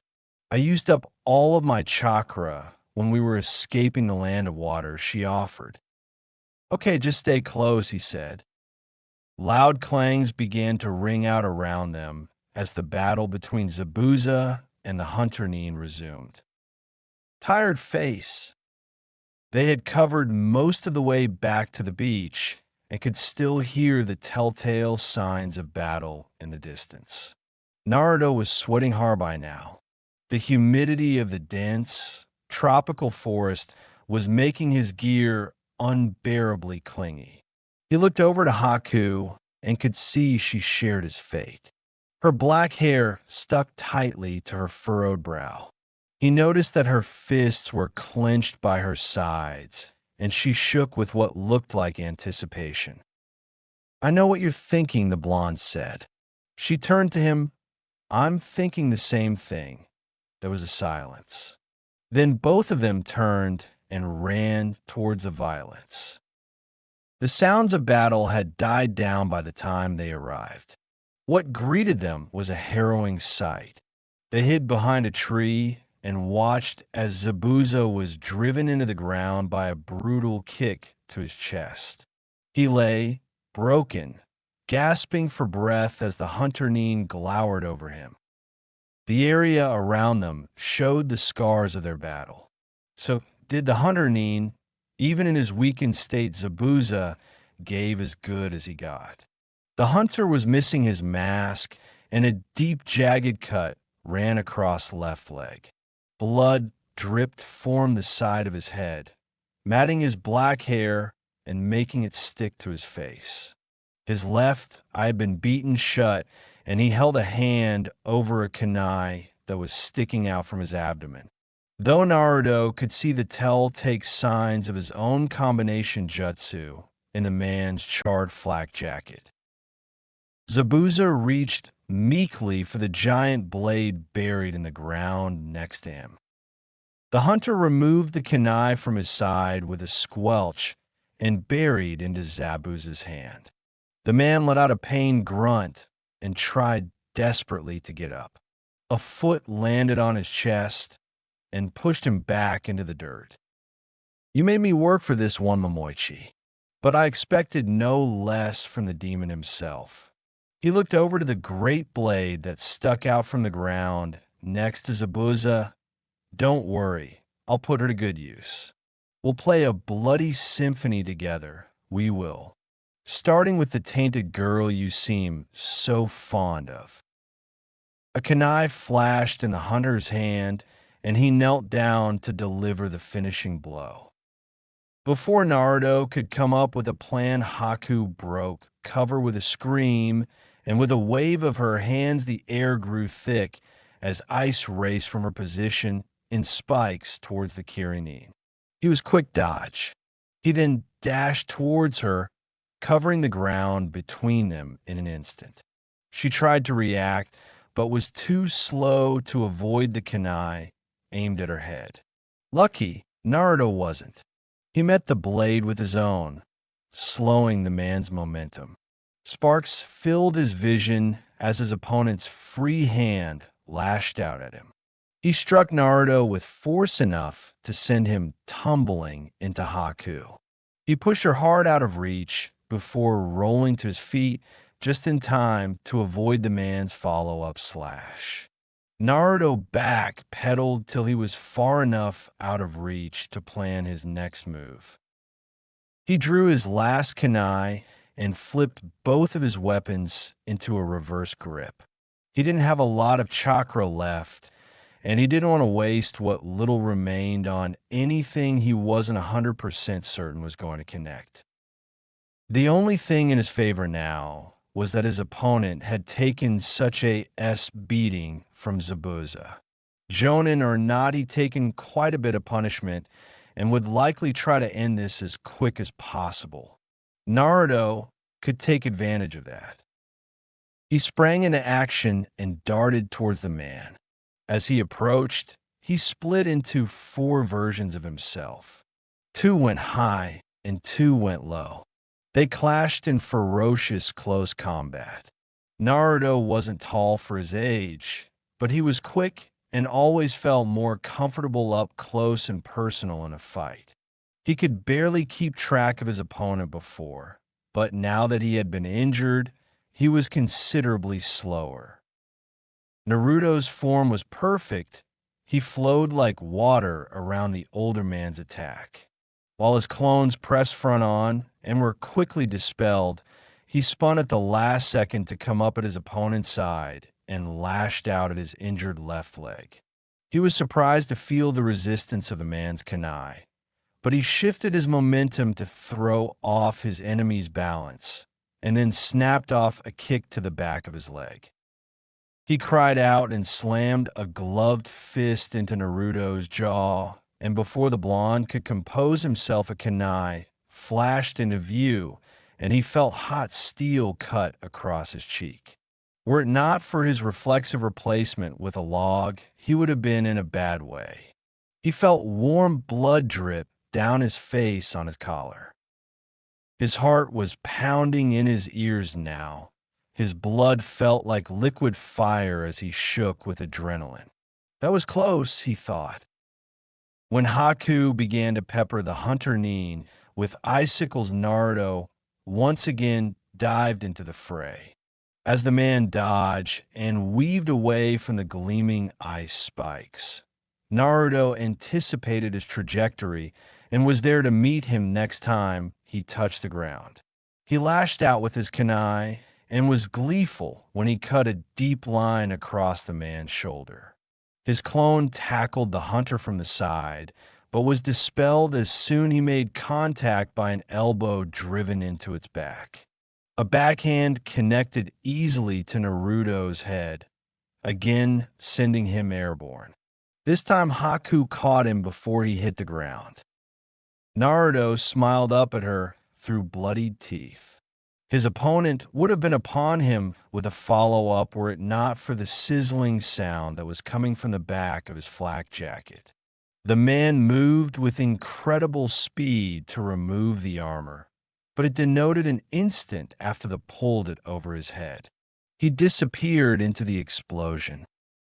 Both of them stared at the space the Kiri had occupied before the explosion. "Move!" he heard Zabuza shout. He grabbed Haku and flickered into the tree line as far away as he could just in time to avoid the ball of compressed air that destroyed the ground he just stood on. When the dust cleared, the hunter stood in the crater of the explosion caused by Naruto explosive tag. His jumpsuit was burnt to tatters. The bare skin of his chest burnt an angry red with black blisters littering his arms. "Enough," he yelled. "This ends now." His green eyes scanned his surroundings frantically. Is it just me, or does the big bad hunter look scared? Naruto's voice rang out from all around the Kiri shinobi. The man whirred on the spot, try to get an idea where the boy had escaped to. Zabuza's laughter barked out from his prone position. "I always knew you were a weakling, Kimura. Is that the best you can do against two children? They're not even chunin. Shut up, Momoichi. I'll deal with you as well. Just you wait. Come out, Leaf Ninja, or I'll slit his throat. Are you willing to watch a bleed out?"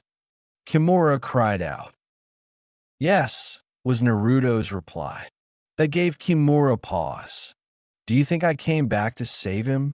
Don't be stupid. I figured even in his state, he would be more than enough to beat you. I'm actually surprised you're still alive." "Bullshit," was his response. "I could have killed you 100 times over when I first came across you. I toyed with you. I wanted to see what Konoha considered worthy of their ENBU. So, you chose to pick on the smallest one." Naruto's voice rattled in all directions. "You're a coward, Kimura, and you're gonna die screaming like a little bitch." Just then Naruto came rushing from the tree line, and two other Narutos followed closely behind. The first was dispelled with short jab, but the second went under Kimura's extended hand and delivered an uppercut to his sternum. The third clone drove his knee into the older man's face. Kimura recovered quickly and countered with two slow punches that blinded him in smoke when the clones popped. There was a lot more smoke than usual. It hung thick in air and was only broken by beams of blue light that emitted from the swirling mass of chakra in the blonde's hand as he charged into the smoke. "Rasengan," he yelled as he drove his most treasured technique at the hunter Nin. No, wait. Kimura screamed. No, Naruto said as his jutsu connected with the man's chest. He felt the telltale resistance before he pushed forward and allowed the powerful ball of chakra to explode outward into a cyclone that carved a crevice into the earth beneath and tore deep into the trees that were behind Kimura. Nothing seemed to withstand the devastation. The smoke was cleared by the swirling chakra, leaving Naruto facing the results of his technique. Told you, he said into the air. Haku came out of her hiding spot to stand next to him. Her eyes were wide in an astonishment. What are you? She asked. Instead of waiting for an answer, she ran over to Zabuza. Naruto joined her a moment later as she knelt by his side. He was sitting up now. The man simply refused to stay down. Even now, as blood leaked from his bandages and a kunai was lodged through his hand, he didn't even look particularly bothered. I see it now, he said as Naruto approached. I see your future. Oh yeah, Naruto challenged. The adrenaline from the fight gave him courage. You're going to be another one of those monsters Konoha pumps out, he replied. They're going to parade you around, fill your head with dreams and lies, and when you're loyal enough to whatever they want, no matter how terrible, they'll unleash you on the rest of the world. I wonder how many villages you'll burn in the name of peace. You don't know anything, me, Naruto countered. I know enough. I was the same. I did everything. Anything they asked.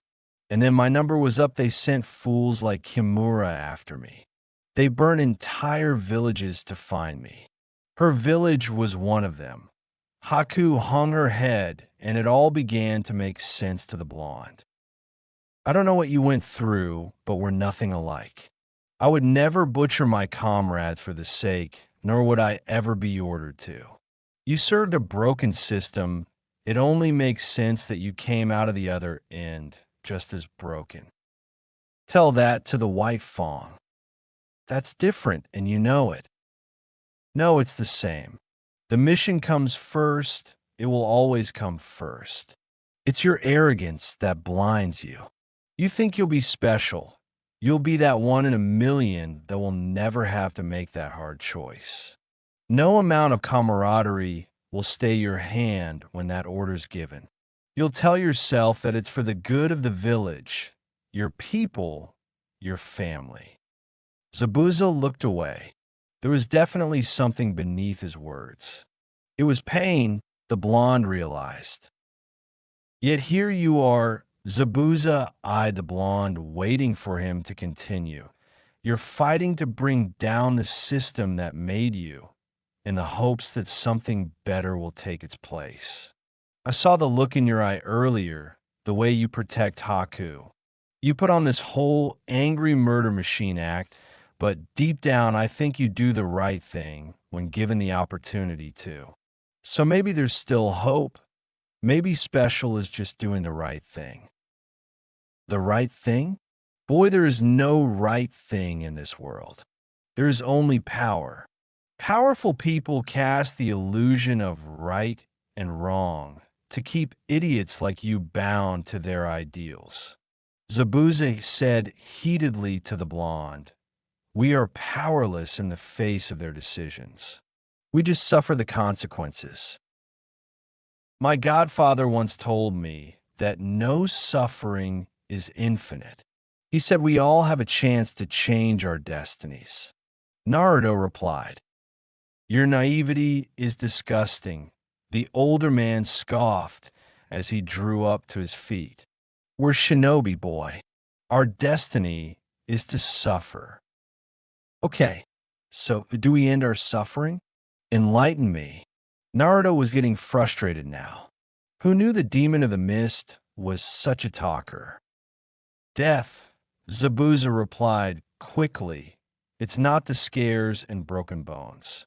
It's the forfeiture of our humanity Our souls wilt and die under the weight of this system, and we are husks by the end of it. That's why we are capable of so much evil. There was a melancholy about him now. Our suffering only ends with death. We need to leave, Zabuza-sama. Haku interrupted their debate. We aren't going anywhere. Zabuza brought a hand up and with a chop knocked her unconscious. He caught her before she hit the ground. Take her with you, he said to Naruto. Are you sure? Shouldn't we ask her? Take her with you. She deserves better than what fate has in store for me. Next time we meet, we'll see how much of a monster you've become. He handed Haku over to the blonde and took a step away. And I'll end your suffering, Naruto said. I think deep down you're a good person, Zabuza, and you've suffered long enough. The man eyed his for a second before letting out what could be misconstrued to be a laugh. I look forward to it, was all he said before he vanished in a burst of speed. Naruto was left in a contemplative silence as he stared down at the girl in his arms. His whole had just changed. He could feel it. He knew to expect the unexpected on such a high-grade mission. But the events of today were beyond his wildest imaginings. Just then a presence prickled at the edge of his senses. He looked up into the tree line to see Kakashi arrive in a flicker of movement. His team arrived an instant later, the children they had rescued earlier strung over their shoulders. It was a tense sight, he had to admit, the crisp white of their Yinbiyu masks staring down at him impassively.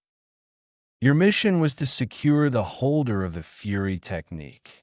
Kakashi said down at him, not find yourself a girlfriend, their humor in his tone.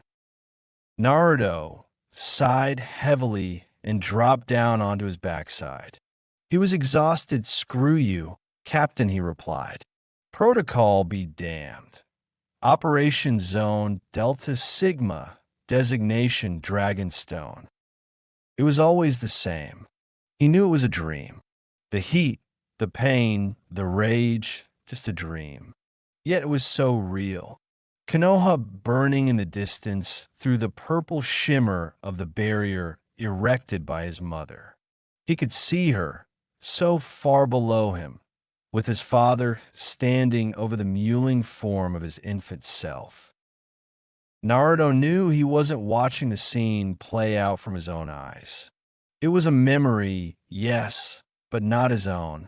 He could almost feel the blood of his parents run down the long claw he had impaled them with. The chains that sprouted from his mother's back dug into his legs as the golden chakra that created them made it impossible for him to move. The masked man, Madara he called himself, his Sharingan lingered in the recesses of his mind. The great beast hated the Uchiha. Naruto could feel that much in this shared memory. It was a deep and heavy feeling, all-consuming. He couldn't make out entirely what the Kyuubi was thinking in this moment, but he had a good idea. Far out in the distance, the old Hokage and his Umbu gathered at the edge of his mother's barrier and waited. But there was someone else, something else. As his father began to ready what had to be the Reaper Death Seal, a light, blinding, and agonizing filled the clearing. As sudden as the dream began, it ended, and Naruto woke with a start in his bed. It worried him greatly when he first had that dream.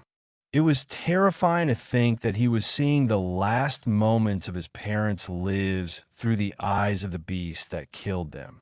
But in time he grew to appreciate the brief, if gory, sight of them. If he listened closely, he could hear their voices. If he peered at the right angle, he could just make out the wry smile on his mother's beautiful face as they spoke their last. He was never going to meet them, hear them, feel them, not in the real sense anyway. He would take what he could get. There were still many unanswered questions from that night. Who was the masked man? Why didn't the Reaper death seal work? Where did the QB go? And most worryingly, why could he see its memories? The masked man claimed to be Madara Uchiha, one of the founding fathers of Konoha, but Madara was long dead. He was killed by the Konoha's other father, Hashirama Senju, when the Uchiha turned against the village decades ago. No, Madara was dead, and even that led to more questions. Naruto took a breath to clear his head and reached for the alarm clock just by his bed. 6:59 it read. He pressed down on the large red button on the top just before it began to ring. He rose up quickly, fully awake to the stray morning rays that poked in through the curtains of his bedroom. He stretched to the satisfying pop of his joints as he walked to his bathroom. 5 minutes and a warm shower later, he was dressed in his usual black Konoha AMBU jumpsuit. Kakashi had made sure he had dozens of things after their final training session. He paired that with combat sandals and his customary gray pouch strapped to his thigh. He went over to his curtains and pried them open, letting the day in. His bedroom was flooded with light. He placed his hands on his hips and breathed heavy as he took a look around. His room was a mess. He had only arrived from his last mission 4 hours ago. A routine client protection detail to Nanakusa Island to gather plants of all things. Mind-numbingly boring, but the pay was good. In a puff of smoke, he summoned a clone. The clone looked around the room with a frown before looking at him questioningly. "What?" he asked. "Really?" the clone replied and gestured to the mess of blueprints and half-finished drawings that were strewn about the space. Clothes and equipment draped haphazardly over his desk and chair with a none too fresh pair of underwear sitting cozily on his easel stand. "Yes, really," Naruto said. "Now get to work and no funny business," he warned. His clones had a tendency of making a mess of things the moment he turned his back. Maybe deep down he was a bit an asshole. "Whatever," the clone said before rolling his sleeves up and getting to work. Naruto began to make his way down the tight wooden stairs that led to the main room and open kitchen. The windows of the lower half of the house were wide open, letting the wind in to waft the soft linen curtains about lazily in the air. A gentle breeze rushed in and rustled his blonde locks into his eyes. He needed a haircut.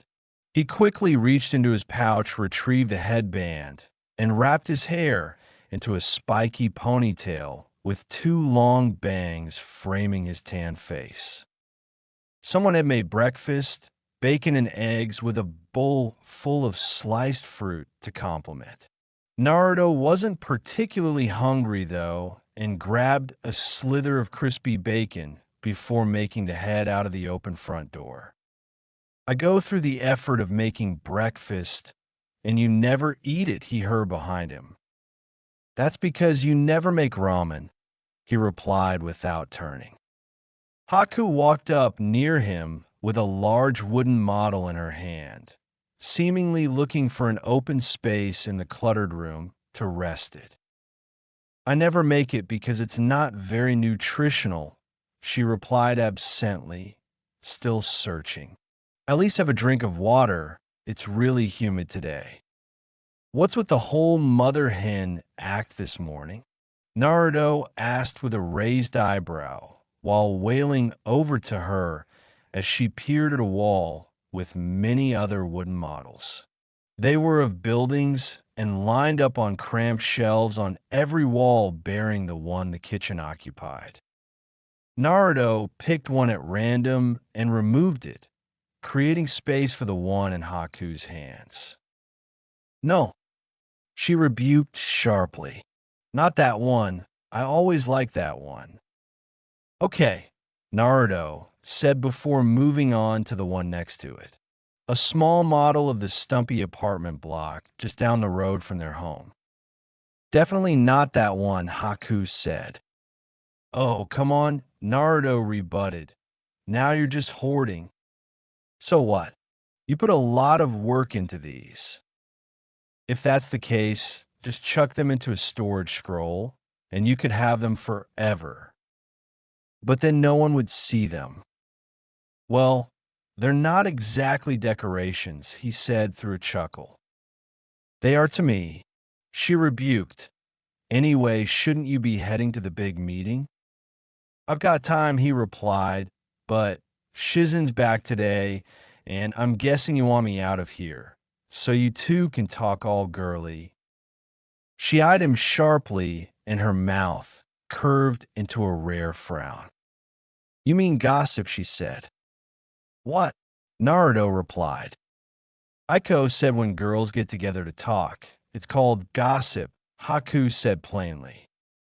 It's kind of sad that you get your advice from a 10-year-old. Sad? She asked with a chill in her tone. In that moment, the temperature in the room dropped several degrees. A thin mist accompanied Naruto's words when he spoke next. Yeah, but in a cute way, he teased with a slight smirk, taking some joy in getting a reaction out of the stoic girl. Leave, she said calmly. Shizen will be here soon, and we have much to discuss. Naruto could make out the slight redness on her pale cheeks.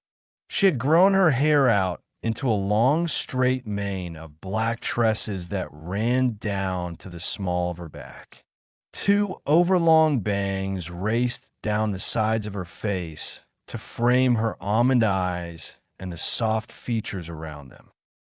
Much like Naruto, she garbed herself in a simple black ANBU jumpsuit, but Haku wore a green sash around her slim waist that added a decidedly feminine tint to her outfit.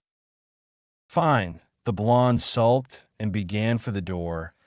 I don't want to hear you two squealing about cute boys and girly outfits anyway. He stuck his tongue out at her in an infantile display before he exited and smiled a little when the corners of her lips quivered up slightly at his antics. He spent a good deal of his time with Haku trying to get a smile out of her. After their first meeting 4 years ago under not so ideal situations, Naruto had taken her in with the goal of offering some semblance of family to the girl. Zabuza didn't strike him as the fatherly type, truth be told.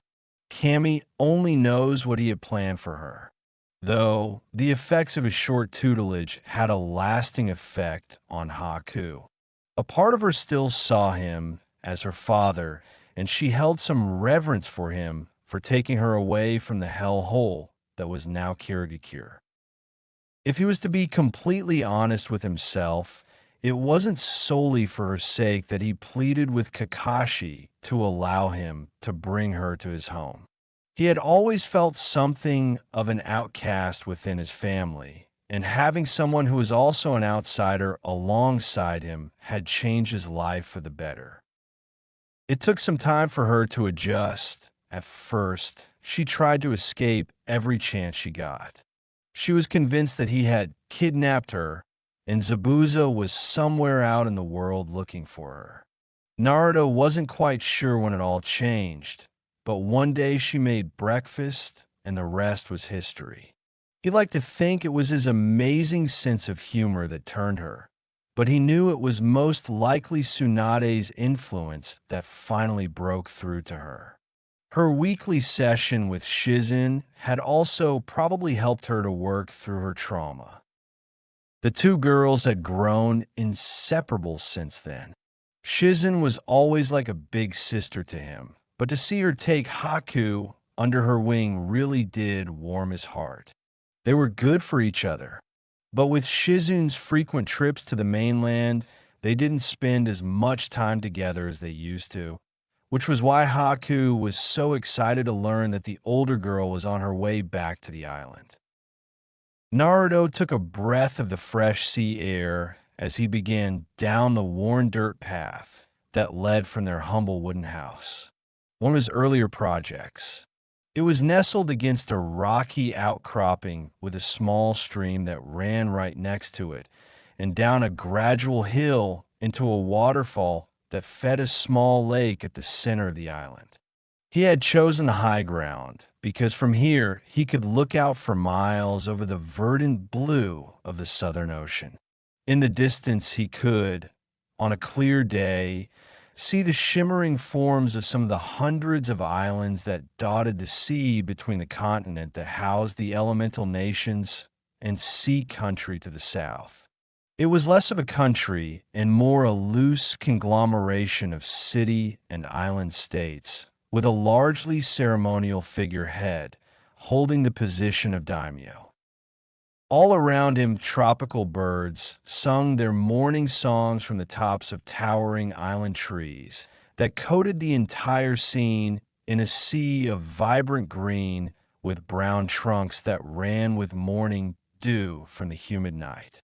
The foliage here was thick, and anyone who didn't exactly where to look would confuse their home for any of the hundreds of near-identical islands that gave the sea of mountains its name. The many islands that dotted the landscape housed small villages and towns and harbors that traded from Kumo to Sky Country. Some even had small ninja villages that lent their services to the highest bidder. Those bidders were usually on the large island at the center of Sea Country, which housed its capital. It was a larger landmass than Water Country, with much more temperate weather than the boggy island that housed Kiri, but unfortunately constant raids from its neighbors had left Sea Country with less than half the population of Water Country. That was precisely what Naruto and his cousins were taking advantage of. With such a small and agrarian population, no one asked many questions about what happened on any island but their own.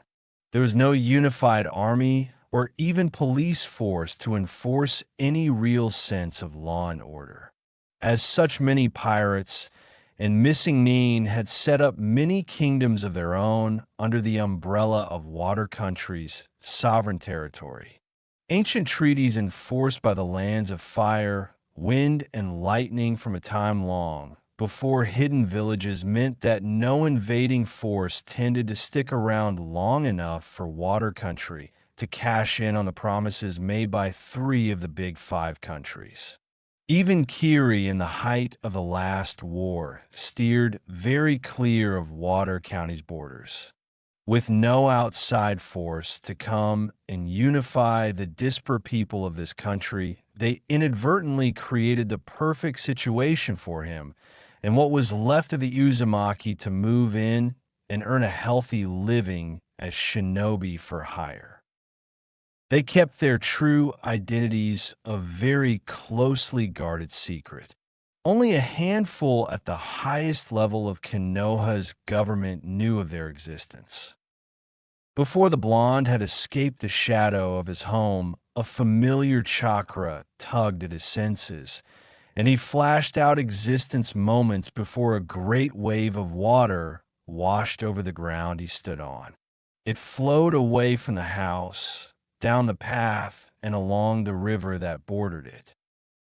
Naruto reappeared a few feet away, chakra under his feet keeping above the muddy mess made by the technique. He folded his arms and sighed loudly. "I don't have time for this," he spoke out into his empty surroundings. In response, dozens of shuriken raced towards him from all directions. Naruto flicked through a quick series of hand signs before slamming his hands onto the floor. A loose dome of mud formed around him, hiding him from his would-be attacker. He heard the wet thuds of the shuriken meeting his barrier. He knew what to expect and prepared accordingly.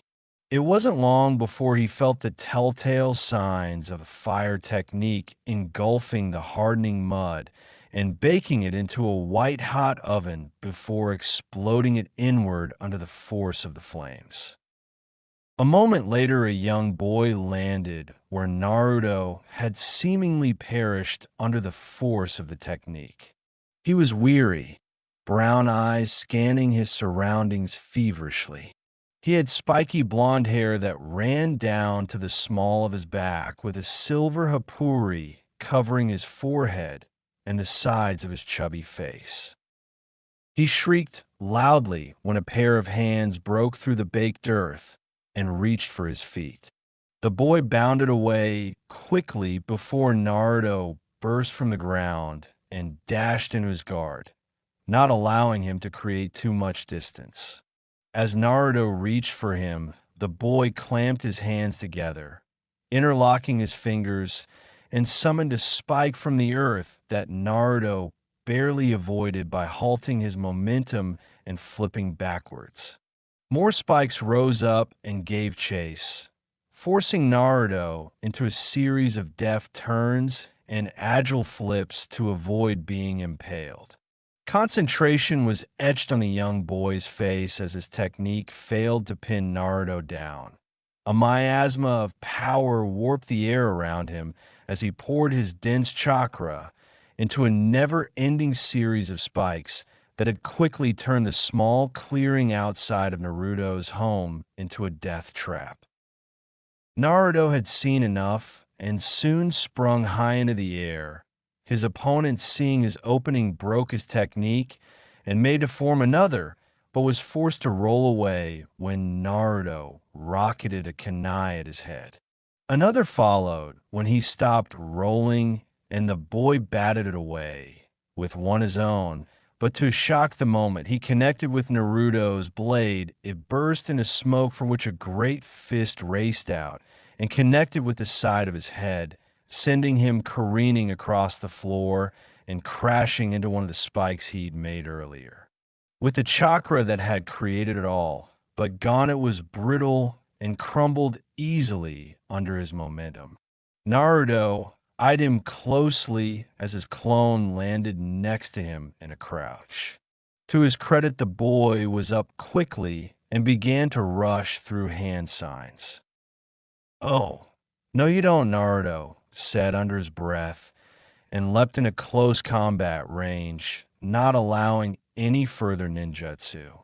His first punch was parried, but the second broke his opponent's guard with a quick jab to his shoulder. The boy swung out with a hasty uppercut, but Naruto had the reach advantage and simply leaned back, then delivered two more punishing jabs to the boy's chest and stomach. Before his attacker could recover, the blonde shifted his angle to the boy's left side and sent an uppercut into his ribs that took him off the floor. Then a snap kick sent him skidding away under the wooden house. "Had enough," Naruto shouted out. "Not by half, you smug son of a bitch," the boy shouted as he rose to his feet and wiped the blood from his split lip. Just then the window on the second floor above, where the boy had landed, rocketed off his hinges in shower of splinters. Naruto immediately grew pale, and the younger boy froze with abject terror in his eyes. He quickly covered his mouth when he realized the word he had used. "Itama," a female voice bellowed out across the whole island. "What did you just say?" Tsunade Senju poked her head out of her bedroom window and peered down menacingly at the boy beneath her. "Do you two have any idea what time it is?" She was clearly incensed, even with the youthful looks afforded her by her unique transformation technique. Naruto could make out slight bags under eyes. She was awake when he arrived last, studying some medical paper or the other with copious amounts of alcohol on her desk. Not that she really dealt with the effects of alcohol poisoning, given her godlike expertise with medical jutsu. He doubted it was the drink that made her cranky, nor was the lack of sleep. No, it was probably who Shizune was traveling with that had her on her edge. And it was probably his imminent appearance that signaled Atama's need to test himself against Naruto. "About time you got a bed, don't you think, old woman?" Naruto said as Atama's eyes grew wide at Naruto, provoking Tsunade of the Sannin. An instant later, an object impacted the ground Naruto stood on with enough force crater it. The whole house shook, and he heard the telltale sound of one of his models falling off a shelf and could almost feel Haku's annoyance. Had he not shoe-shined away Tsunade, could have killed him with appeared to be an ornate decorative metal bowl. "Hey!" Naruto screamed. "I got you that as a gift." He shook a fist in her direction. "You're lucky I've got somewhere to be, or I'd." He paused when he noticed she was no longer perched out of her window. He took a step back and swallowed harshly when he felt the soft flesh of her very generous bosom on the back of his head. "Or you'll what?" she whispered almost sweetly behind him, peering down at the top of his head. She was a fairly tall woman, and Naruto wasn't going to win any prizes for his height in this life. So she towered over him as he looked up at her. Her brown eyes barely hid her fury, and the pristine purple dot in the middle of her forehead shimmered slightly in the light as her chakra flared within her. Danger rang through his senses, and he vanished away in a sloppy teleportation that landed him next to Itama in a skid as Tsunade's fist connected with the floor, sending chunks of earth in every direction and rattled the entire hill they stood on. Again, there were a series of crashes from within the house, and Haku audibly cursed this time. But she knew better than to come between a Sannin and her prey. "You know what comes next, right?" Tsunade said to the boys when she stood up fully. A stray breeze ruffled the gray kimono she wore under a green haori. Itama was dressed in similar colors with a loose green kimono and gray trousers. "You let your darling son go and focus your rage on the idiot who just had to run his fat mouth?" Itama asked nervously and pointed at Naruto when he said the last part. "Shut up," Naruto said.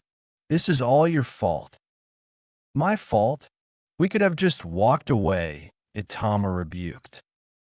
Both boys kept their eyes firmly on Tsunade as her considerable chakra swelled within her and distorted the air, created a hazy effect that added even more menace to her. She began to walk towards them, leaving indents in the floor as she did so. She was known for her inhuman strength. She could level mountains when so inclined, and Naruto knew better than to wait for her to come to him. "I say we rush her," he said hastily. "Are you crazy?" Itama asked. "Listen," Naruto tried to sound calm. "She can only stomp so much ass before she calms down, and I don't see why that needs to be both of us. And it's not like we can outrun her. If we rush her, she picks one of us, and the other gets to fight another day." "That is the dumbest thing you've ever said," Naruto, Itama replied. "Oh, so you'd rather she kills both of us? At least my Wei might actually get away. Besides, I'm the one who upset her. Chances are she doesn't even want you." Naruto could see the moment the younger boy bought into his obviously flawed logic. As usual, Itama had led a largely sheltered life on the island. It was too easy sometimes to talk him into things. "Okay," he said. "Okay," Naruto replied, "on 3. Naruto counted down, and at 0, both boys' shoe shined, but only one towards the enraged Tsunade. Naruto had taken that opportunity to get as far away from his godmother as possible, while Itama, her son, had rushed straight into her waiting arms. He didn't stick around to see what happened next as he sprinted away for dear life. "You bastard!" he heard as he made his way down the winding path that led away from their hilltop home. A loud bang was followed by a scream that made him wince at the horrors that Tsunade was putting the poor boy through. She'd patch him up when she calmed, though. He hoped. Naruto had stopped running and broke into a calm stride when he was far enough away. He came up to one of the only other buildings on the island, the dorms they were called. He had designed and built it a few years ago. With an army of clones working around the clock, he had overseen its build even though he would never spend a single night there. No, it was for his cousins, his family, a cheap bribe to win them over.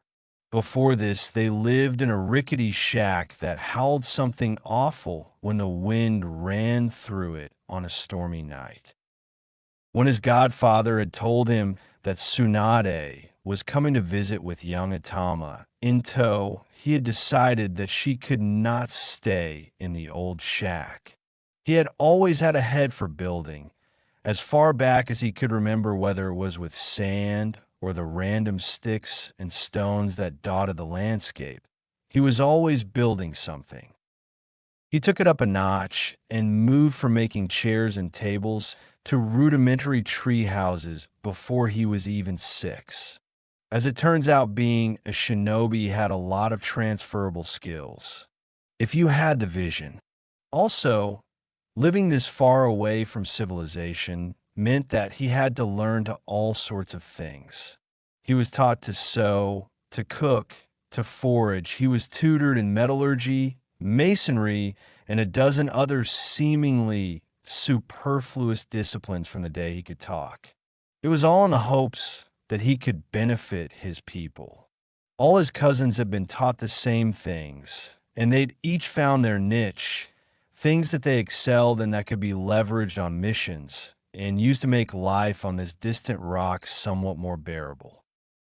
By the time Tsunade had arrived, he'd built a house for her. It was a tiny one-story hovel with room enough for the 4 of them. She didn't stick around long and was back to wandering fire country soon after. Naruto had taken that personally. He worked himself to the bone afterwards to build something worthy of her, something that would convince her to stay longer. The next time Jiraiya took him to the mainland to see her and Itama, he pleaded his case. She didn't accept his offer, but some careful prodding from Jiraiya eventually changed her mind. He wasn't sure what he said, but was grateful to get what he wanted in the end. She wasn't exactly blown away by what he's built for her, but it was enough to get her stay. She did disappear for weeks on end. She was still Konoha Shinobi and had to check, at least they'd start to think she went rogue, but at least he knew she would always come back. With the addition of Itama, Shizune, and Haku, his little family had taken shape. He couldn't ask for more. Well, he could, but he wouldn't. He kept on walking past the empty dorms and continued down the winding path that led, eventually, to the island center. The dirt road was well-trodden and lined with thick shrubs and tropical flowers that let a sweet scent in the morning air and dotted the world around with bright summery colors. He could hear the rumble of the waterfall now. It was a modest thing fed by a number of small streams that ran down from the tall hills that crested the circular island. Down below, he saw his cousins waiting for him. They sat in a half circle on an island in the middle of the lake. In the middle of the tiny island, and at their dead center, a lapping whirlpool churned silently. All around them hung the banner of the Uzumaki, a swirling red whirlpool against a field of black. Outside of the circle, and on a slightly raised stone that was almost directly under the waterfall, were 3 other people who sat patiently, staring down at the assembled Uzumaki. Almost as one, they turned to face him, a sea of red hair rolling like waves in the wind. He didn't apologize for arriving last, nor did he pay any real attention to the glares they shot at him. Naruto simply strode over the water and took his place in the circle. He clasped his hands in front of him and bowed his head to those on the pedestal above him. "I pay my respects to the retainers," he said flatly before resting on his knees on a red pillow that bore the mark of his clan. "Your respect honors us." Naruto Dano, the three of them said in unison. At their middle was an older man of diminutive stature. His wispy white hair jutted out from the sides and back of his large balding head. He wore a fixed frown under his thick beard and stark white mustache. He draped himself in the ceremonial garb of the Ishida clan head, a jet black haori with their quince flower emblem emblazoned in stark yellow across his back and above his heart. His name was Masahiko. In his mid-70s, he was from a time when the Uzumaki clan dominated the seas, the Great Turtle, they called themselves, and the Ishida clan were their most loyal followers. Hundreds of years of service were rewarded with official status as retainer. They were his ancestors' right hand. Wherever the red whirlpool swirled, it was guarded with devotion by the men and women of the Ishida. Next to Masahiko on his left was his wife Nariko. Her dark eyes stared impassively ahead under the cover of her long pink hair. It was tight into a tight bun with a golden sunbon holding it together. Much like her husband, she wore the black and yellow of the Ishida, but in a less formal kimono with a high collar that reached just above her chin. The years had molded her into a fierce woman, but at 70, they had begun to show their wear. On the old man's right was Daisuke, his grandson and youngest member of what was left of the Ishida clan. Naruto was told he was the spitting image of his grandfather in his younger years. He had dark blonde hair and warm brown eyes that lit up as he watched the younger blonde take a seat. He too was covered in his clan's colors, but in a loose kimono that showed his bare chest underneath. Daisuke smiled at Naruto and offered a brief thumbs up. They had a lot of history between them.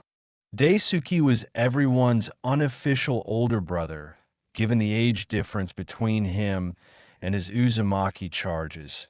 In his mid-20s, he was still at least 10 years older than the oldest Uzumaki on the island.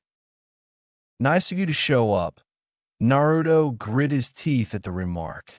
Keijin always had something to say. He sat on Naruto's left, was only 3 older but towered above the blonde and the rest of the family for that matter, with bulging muscles and a mane of spiky, unkempt red hair. "You're right. It is nice of me," Naruto bit back in a whisper. "Now shut up before I show you my not-so-nice side." "Big talk, little man." Keijin shot at him in a low growl. "We can settle this anytime." "Will you two quit it just this once?" Karen added over them, drawing attention to their bickering. Naruto eyed her sharply.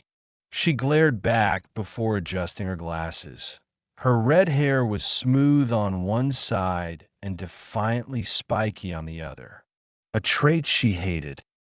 "You're being disrespectful to our honored retainers," another Uzumaki added. Akira.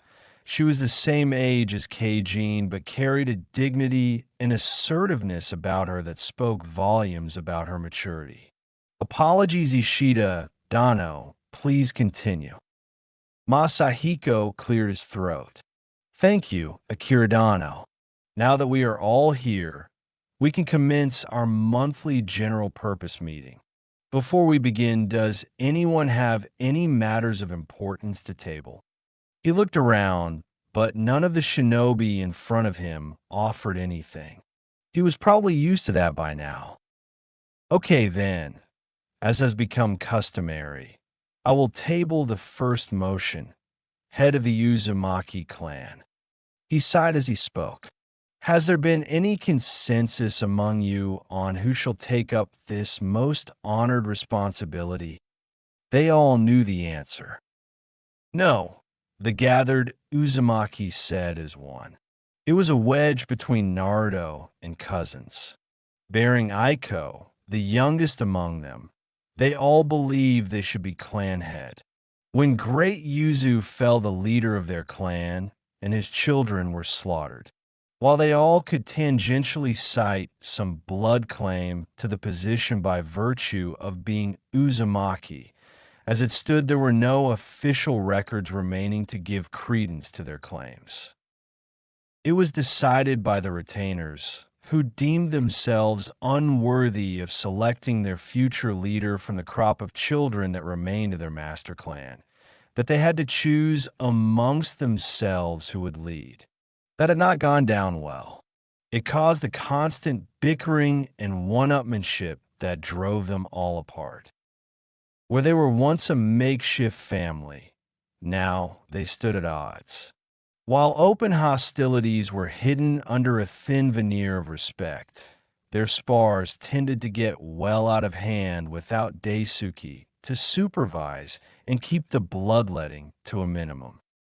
Noted Noriko said calmly. Second motion, Masahiko added, Natsu, you reported sighting Kiri, shinobi off the coast of Taro Island. It's imperative that we avoid contact with them at all costs.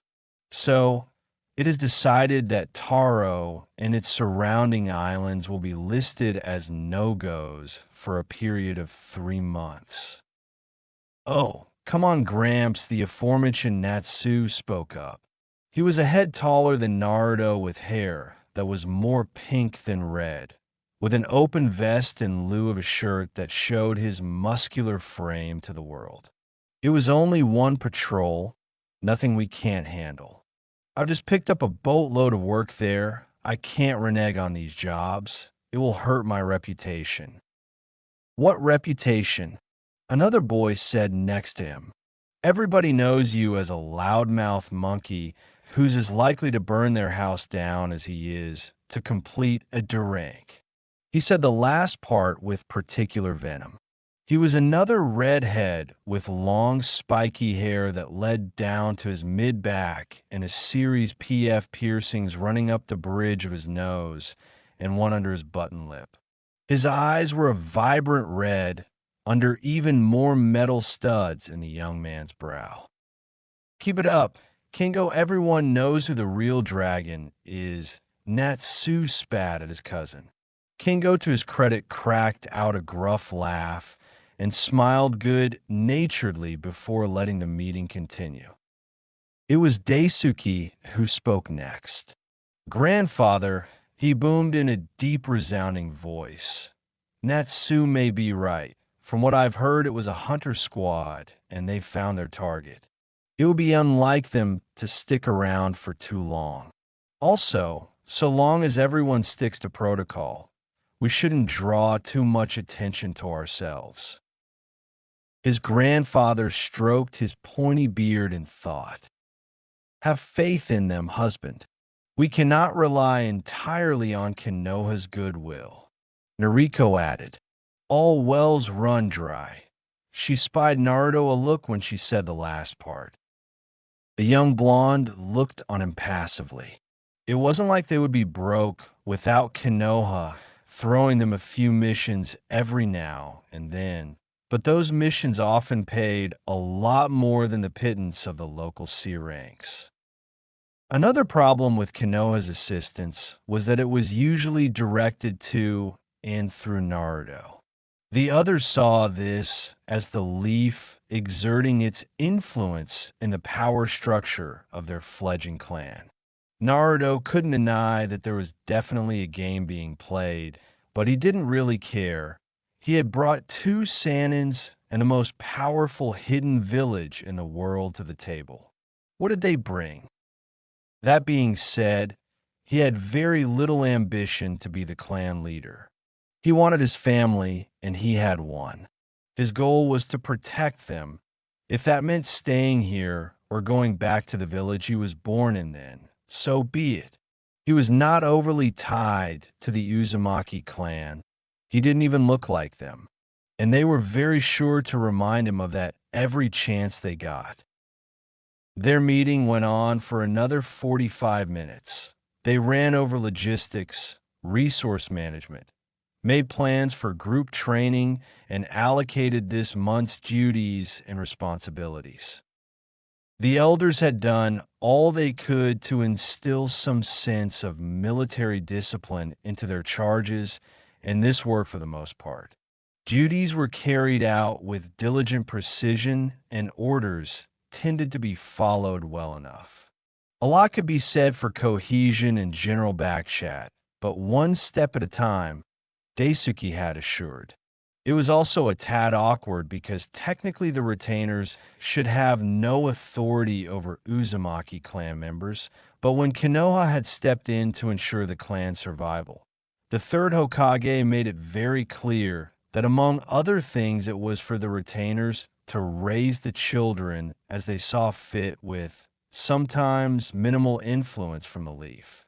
He had a few theories as to why they chose to do it all in secret, why they had to be hidden half the world away, and why the Hokage had such a stake in their well-being in the first place. Some could argue that it was due to the age-old bonds between them and the Senju and their distant relations with the Uzumaki, which spilled over into a robust and long-lasting politic arrangement that hugely benefited both sides over generations. Naruto had been on autopilot since the meeting ended. His cousins went their separate ways, as usual. He wandered across the pristine beach, taking in the rays of the sun and the cool breeze as it ruffled his hair. Life had a strange pace on the island. Things would slow to almost standstill then, as if by divine intervention. A small red toad croaked out a groan a few yards from him as it emerged from the white wash of a wave. It had blue dots all across its small frame and looked up at him with a bored expression. Its pale green eyes stared on passively. There was silence for a few moments, but for the breaking of the sea against the golden shore. Naruto sighed tiredly and assumed his role in his master's pantomime. "Oh my," he said flatly, "a toad from the sea. That's not possible.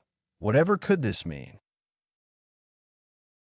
There was a puff of dry smoke that filled the area around the blonde. It smelled of cinnamon and sage and stuck to the back of his throat, causing him to cough as he swatted it away from him. A figure began to take shape in the center of it all. It was a towering man with flowing spiky hair that ran down almost to his feet. A giant scroll was slung across his lower back and shook a little as the man spun on his heels with his giant hands hung out wide in dramatic fashion. "Fear not, for it is I, the sword of the morning, the shield of your back, the courage in your heart." Rhythmic drums began in the background, and a subtle fire technique cast wispy orange plumes in arcs overhead. "I bring the sunset breeze that rests so easy on the maiden's bosom, the creeping twilight that frees her from villainous sobriety. To gaze upon me is to gaze upon the pinnacle of shinobi." By the time he had finished, the smoke was gone, and Jiraiya of the Sannin stood in all his glory on the back of a large toad that thundered down on the thin skin of a pair of drums in its webbed hands. There was a long moment of silence as both of them just stared at each other. Jiraiya expecting a response, and Naruto very much reluctant to give him one. The exasperated groan of Shizune broke the standoff. "Can we just end this before the tide comes in?" she asked as she emerged into view from being the giant toad. It disappeared in a puff of smoke, and she ignored a pouting Jiraiya and walked over to the young blonde. "How have you been, Naruto?" She looked down at him with her dark eyes and ever-present short-cut black hair. Before he could answer, she threw her arms around him and pulled him close. "I've been good." Shizen, he returned the hug in earnest. She was like a big sister to him, nurturing and kind.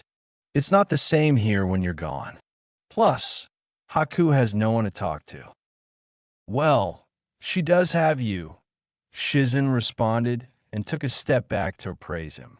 "You haven't grown a bit," she said teasingly. Ouch, Naruto played wounded. "Barely a foot back on the island, and you're already destroying my self-esteem." "I'm sure you've done something to deserve it while I've been away," she giggled as she spoke. Naruto shrugged. "True," he said nonchalantly. "So," Jiraiya interrupted the reunion. "So," Naruto asked just to aggravate his godfather. "What do you think, Brad?" Jiraiya truly towered above Naruto as he drew close. His deep baritone played contrast with Naruto's prepubescent pitch. "I added that first bit just for you. And that last bit," Naruto asked in return, "got real pervy there, big guy." "Had to add something for the ladies." Jiraiya laughed in booming tones as he brought a giant hand across Naruto's shoulder and almost took him off his feet. The long white bangs that framed his face wafted gently in the wind. "Come, take me, my boy, I have gifts." The three of them made their way up the path that led to the house at the top of the hill, speaking in animated conversation all the while. It had been months since Naruto had seen his godfather. His work as Konoha's premier spy master and most dangerous asset took him all across the continent. His clandestine nature put the Leaf's enemies in an awkward situation. There was no telling where the Sannin was at any given time. Overextend yourself, and he might just pop up behind your lines with his alpha tier summonings in tow. One didn't have to imagine very hard to picture the damage a 50-foot toad could do inside their village walls. They made good time back to the house and were greeted heartily by Tama and Haku. The young boy met his father with a deep embrace and challenging glare before declaring a duel to showcase all he had learned over the past few months in Jiraiya's absence. The giant man was keen to accept. It was how they bonded. Naruto did not want to interrupt. He would have his time with the old man. His gut told him that there was more to this visit than simple family time any. He watched on as Tsunade, Shizune, and Haku rattled through a discussion on a herb that was recently discovered by a Chunin squad on a mission to the frozen north of the land of snow. She had brought samples and a scroll full of notes for her master to review. Haku, who was more of a field medic, simply nodded along and listened in to the more practical applications of the find. There was a deafening boom outside that shook the windows and rattled some of the fine figures from their perches along the walls. The silence that followed told them that the spar had concluded. Haku, with visible irritation, went about the task of tidying up the living space. Naruto simply smiled as the door burst open, undoing Haku's work, and Jiraiya walked in with a tama slung over his broad shoulder. "The kid's getting good, Haim," he said with a toothy smile aimed at Tsunade. She simply scuffed and turned away from them. "Seriously, look how tall he is for his age. He takes from his old man." "He's just as dumb," Tsunade said, and couldn't hide the ghost of a smile that crept onto her pristine features. "He also lacks discipline, just like his father." "Nah, He's just full of energy, Jiraiya replied while placing the young boy in the sofa. Maybe he needs a little sister to play with. He wagged his thick eyebrows suggestively. One that takes after their mother.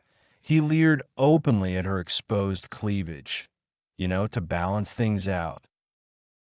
Naruto didn't even see her move, but he felt the shock wave that rocketed out from her fist as his godfather went careening through a new hole in the wall. The blonde sighed. He'd have to fix that. He wasn't sure when or why his godparents began their, for lack of a better term, arrangement. It could have been long before he was born, back when they were Team 7 in Konoha, or much later. Jiraiya would bring him to Tsunade every few months under the guise of a routine checkup. It wasn't until he was older that he realized that it was a thinly veiled excuse to see her, and well, Jiraiya eventually made his way back up to the house, and the day continued on. They caught up over dinner, discussed the state of the outside world, politics, and up-and-coming shinobi. He was given an officially updated bingo book and a not-so-official ANBU protocol update by his godfather. Given the amount of time he spent with the secretive special forces, it was in his best interest to know their codes of conduct. They changed every 3 months, and it was on the Hokage's orders that he was to stay familiar with them. As nightfall drew overhead and the conversation died down, Naruto made his way outside. He stood next to one of the taller trees and stared out at the sea. He loved the sea. Something about the unburdened blue stoked a longing deep inside of him. He just didn't know what he was longing for. He felt the familiar presence of his godfather next to him, but did not turn to greet the man. He was handed a small, unmarked scroll and took it with a precise movement. Unfurling it quickly, he raced through the information presented with rigid posture, and then, with a snap of his fingers, it went up in bright flames and disintegrated into nothingness. "That's a lot of zeros," the blonde said flatly. "Well, the old man wants you to feel valued," was his reply. "This is an A rank. In unfriendly territory." Naruto looked over to Jiraiya as he spoke. "That it is," the white-haired man said. "This can go very wrong." "Hence all the zeros," Jiraiya replied. "That's a lot of zeros." Naruto wiped a hand through his hair. "Yep," the older man was sounding all too chipper for Naruto's liking. "What's the catch?" he asked quietly after a few moments' pause. Plausible deniability. There was some ease to how his godfather said that. "Can I say no?" Naruto asked. Jiraiya gave him a look.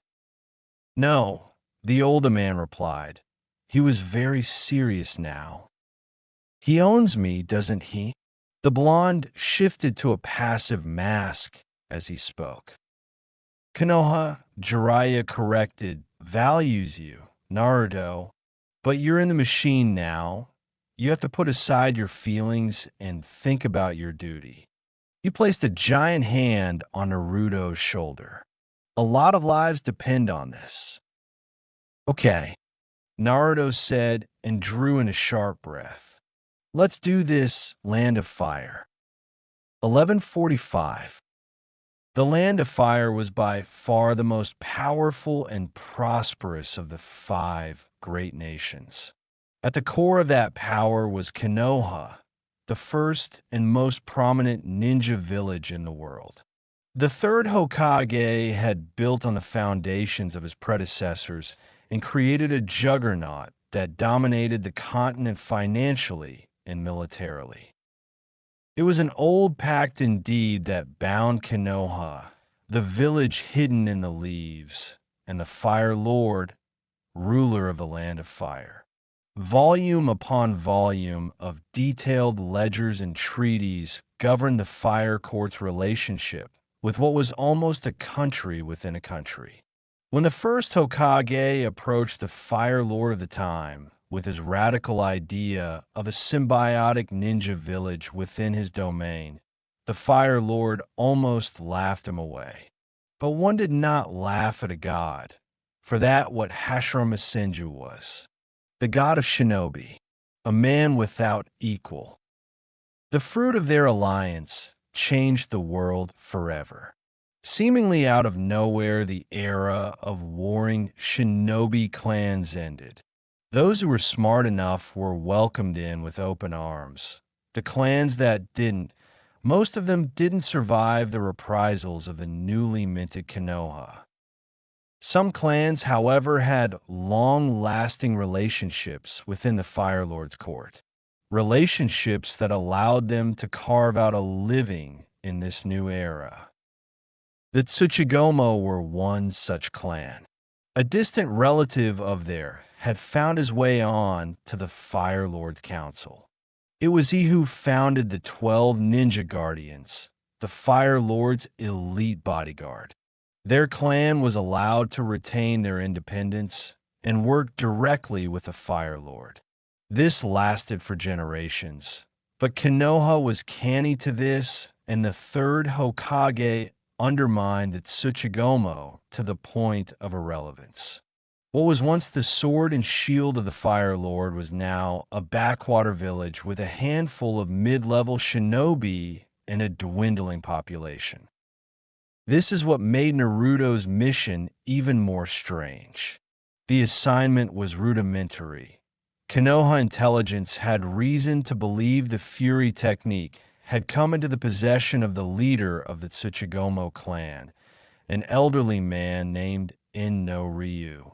He was said to be in his late 70s. This meant he had probably already passed it on. Naruto's task was simple: eradicate the Fury technique by any means necessary. There was a slight pulse of chakra around him and Haku that rumbled through the fleshy lining of Gaminami's stomach. That was the signal. He reached one hand out into the nothingness and grabbed Haku. The other stretched into the dim light above. It was a moment later that they emerged slowly, cautiously from the stomach of the tiny toad and into a sewer fed by the lone river that ran through the heart of the Tsuchigumo village. Gaminami gave a slight thumbs up before disappearing in small puff of smoke. Naruto checked the summoning seals drawn on his arm to see one of them fade away into nothingness. 2 remaining. Haku looked a shade green as she crouched and readied for his orders. She hated the hidden toad technique. He couldn't blame her. "Ready?" he asked. "Yes," she said in reply. Her jet black hair was tied into a tight bun with 2 long bangs to frame her face. They had both tried to garb themselves as civilians for this mission. He had opted for an orange hoodie and black cargo pants. Haku chose, similarly, a dark woolen jumper with cargo pants to match. "Okay, let's go," he said, and with it they slowly made their way up a set of stone stairs into the village proper. A rusted old door stood between them and the light outside. It was slightly ajar, allowing a thin, golden sliver of light to intrude on their dark surroundings. They could hear the commotion of footsteps and rushed mummers just outside. It was just about midday.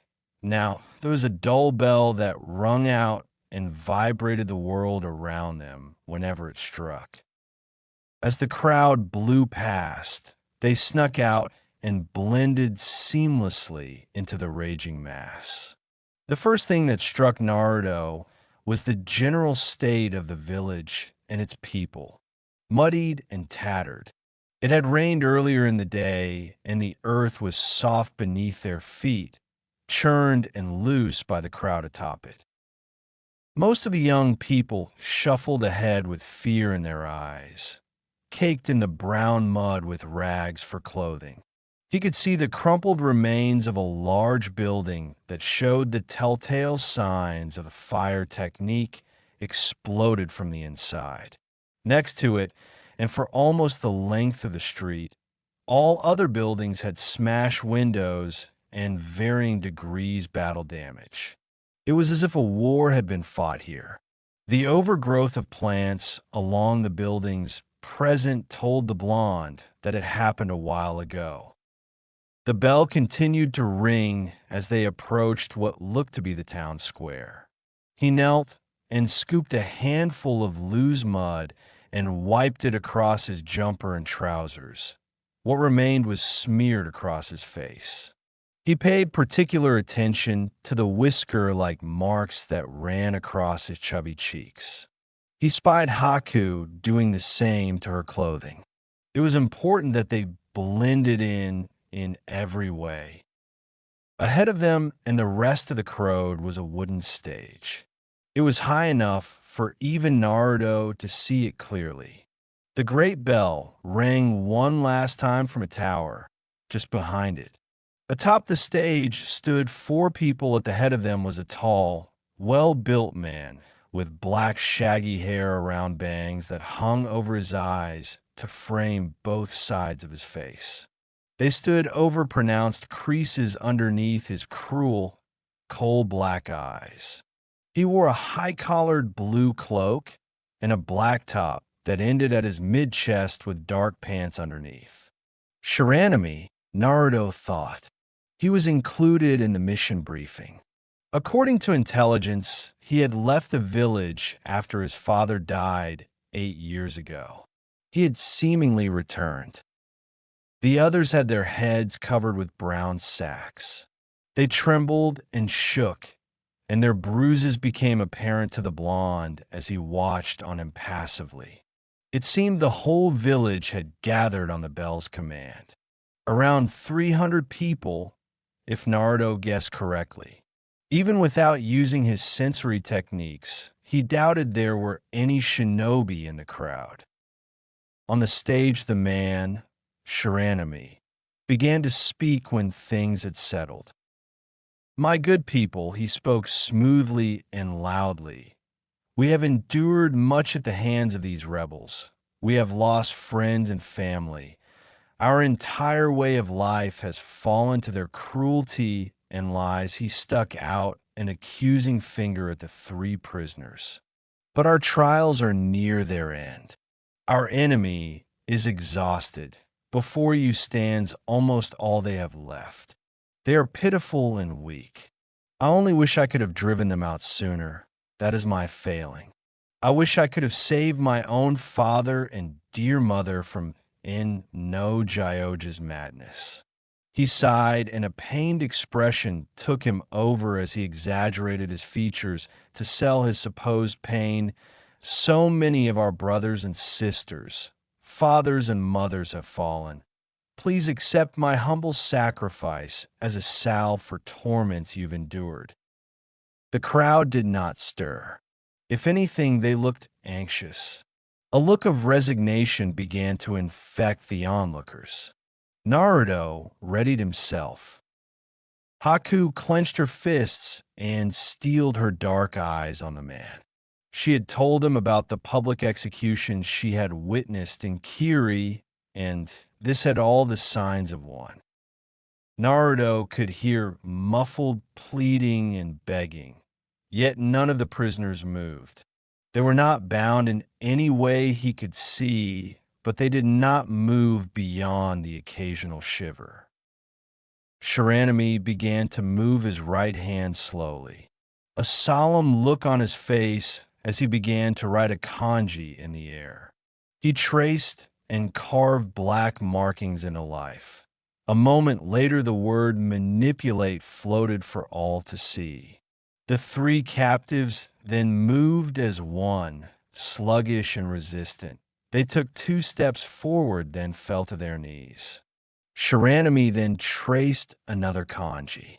This time it spelled fire. Slowly, then all at once, bright orange flames ignited on the captives and began to crawl up their bodies. Their muffled screams only lasted so long before they lit up the midday like bonfires. The people around him recoiled and looked away. Some cried, some cursed under their breaths. A few fell to their knees in despair. Young children were in the audience. A few heaved and emptied their stomachs when the acrid smell of burnt human flesh offended their senses. Haku remained stoic, but Naruto knew her well enough to know that she was greatly bothered by what was happening. He knew what was going through her head. Naruto kept his thoughts on the mission. They were not here to play hero. When the last body was not, but a burnt husk Shiranami spoke once more. Harrowing, I know, but we must make an example of our enemies, lest they sow further disunity amongst our people. Though, I fear it may be too late. He motioned to his left, and Naruto saw 3 men and a woman approaching with another, older man, this time bound by the arms with rope, was being shepherded ahead of them. He was forced onto the stage. Our glorious leader, Shiranami, shouted to the crowd as he stood in front of the older man. He was also in the mission dossier. His name was Bando. He was the head of the village council. A chunin in his younger years, before a Kyumo, shinobi almost crippled him during the Third Shinobi War. He stood tall before Shiranami, brave and proud with long brown hair and brown eyes to match. What is the meaning of Shiranami? The councilman spat. We have an agreement. You overstep. I overstep. Shiranami responded, seemingly offended by the question. No, old man. You have betrayed our people, our ancestors. You are accused of collusions with the enemy. Nonsense, Bando yelled. Your greed has blinded you, boy. Shiranami laughed and reached into his cloak to produce a small piece of paper. The kind of paper one would attach to a messenger hawk. The kind of hawk Konoha was fond of using.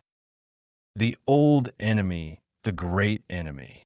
Not only do you betray us to the old man and his sycophants, but the leaf. He sounded scandalized. They did this to us. Now he spoke to the crowd, took everything from us.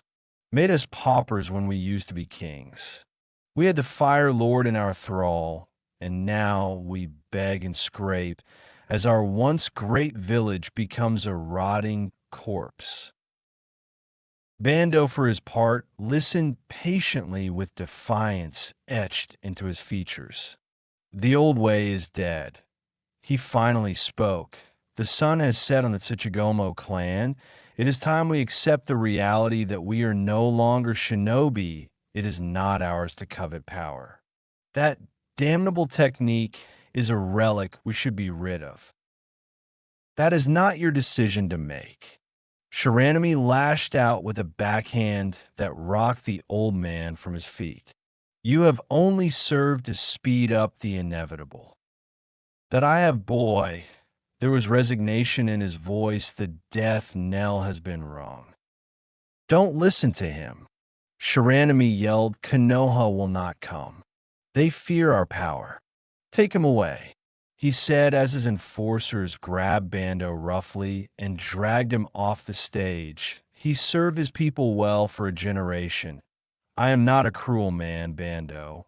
You live out your days under house arrest. No, a young man yelled from the crowd. He couldn't have been older than 10. Leave him alone. He was quickly shushed by an old woman next to him. Say covered his mouth as he screamed and kicked to get away from her. Please, no, be quiet, Tanny, she pleaded. Why, he screamed, I'm not afraid of him. We can stand up and beat them if we all work together. Forgive him, I beg you, Shiranami-sama. He's just a child. He doesn't understand, the old woman pleaded. Shiranami smiled, almost pleasantly as he walked over. When he was in front of the boy, He placed a hand on his shoulder and knelt to meet him at eye level. I am not a cruel man. He spoke to the old woman, but looked straight into the boy's eyes. Naruto made out the subtle movement of Shiranemi's right hand as he traced a seal into the air inside his cloak where no one could see. The boy stiffened instantly as the energy seemingly drained from him. I would never harm a precious member of our clan. I think there's a big misunderstanding here. I know. How about I show you exactly what we've been doing to keep us all safe? It's actually wonderful work. You also look like a strong young man. You probably have latent potential to be great shinobi. He laughed good-naturedly. I might even teach you an awesome technique if you're good. He made a show of it all. What do you say, Tanny? The boy did not answer, but he nodded robotically his acceptance. Fantastic, Shiranemi exclaimed. I'm sure you won't mind if I take him off your hands. Would you? He asked the old lady. She was pale with terror. She began to beg. Please, Shiranemi-sama. He's a good boy, just rash with youth. I will take him away.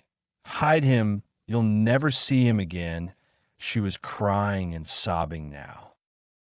Nonsense, Shiranemi said with a warm smile. Such an energetic boy.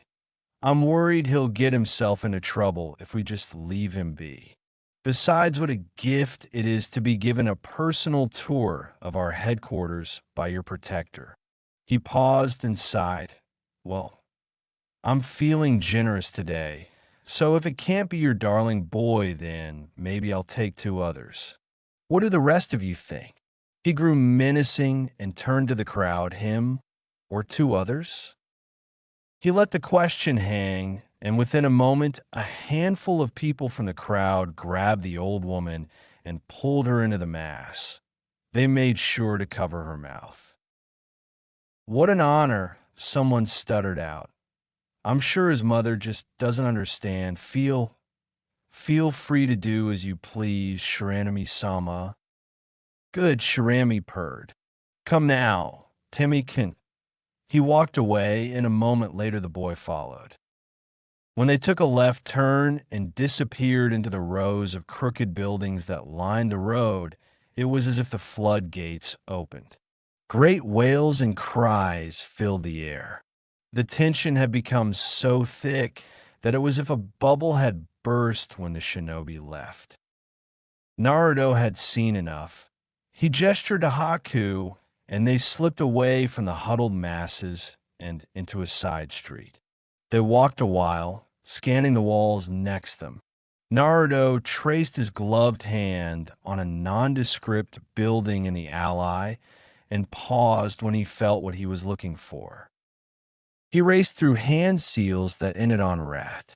His hand began to glow blue, and when he opened his palm, the kanji for open was displayed in large black print in the center of it. He placed it on the wall, and a great seal spread from his palm to create a doorway. He stepped aside, and Haku ducked in. He was quickly behind her as the seal slowly closed. They stood in what used to be a safe house. They were not the first shinobi sent by Konoha. With a snap of his fingers, he created a small flame on the tip of his thumb to illuminate the room. There was an old lamp on a dusty table in the center of the small space. He lit it and held it up to the far wall. A map of the village hung there, with key infrastructure circled and little details squiggled out in red marker around them. It was all pretty much useless now. Prevailing wisdom was a map was outdated the moment it left the press. There was an old crate and what appeared to be a sleeping roll on the floor to complete the decor. It was more than he expected, but still not a great deal. This will do, he said. Are you okay? I'm fine, she replied quickly. I'm sure you are. He understood without her saying, we've got a while before nightfall. May as well get some rest. I'm not tired, she whispered absently. She was obviously not okay. He sat down and patted the roll next to him. A cloud of dust exploded out into his face, and he coughed heartily while fanning it away. Haku looked over and shook her head.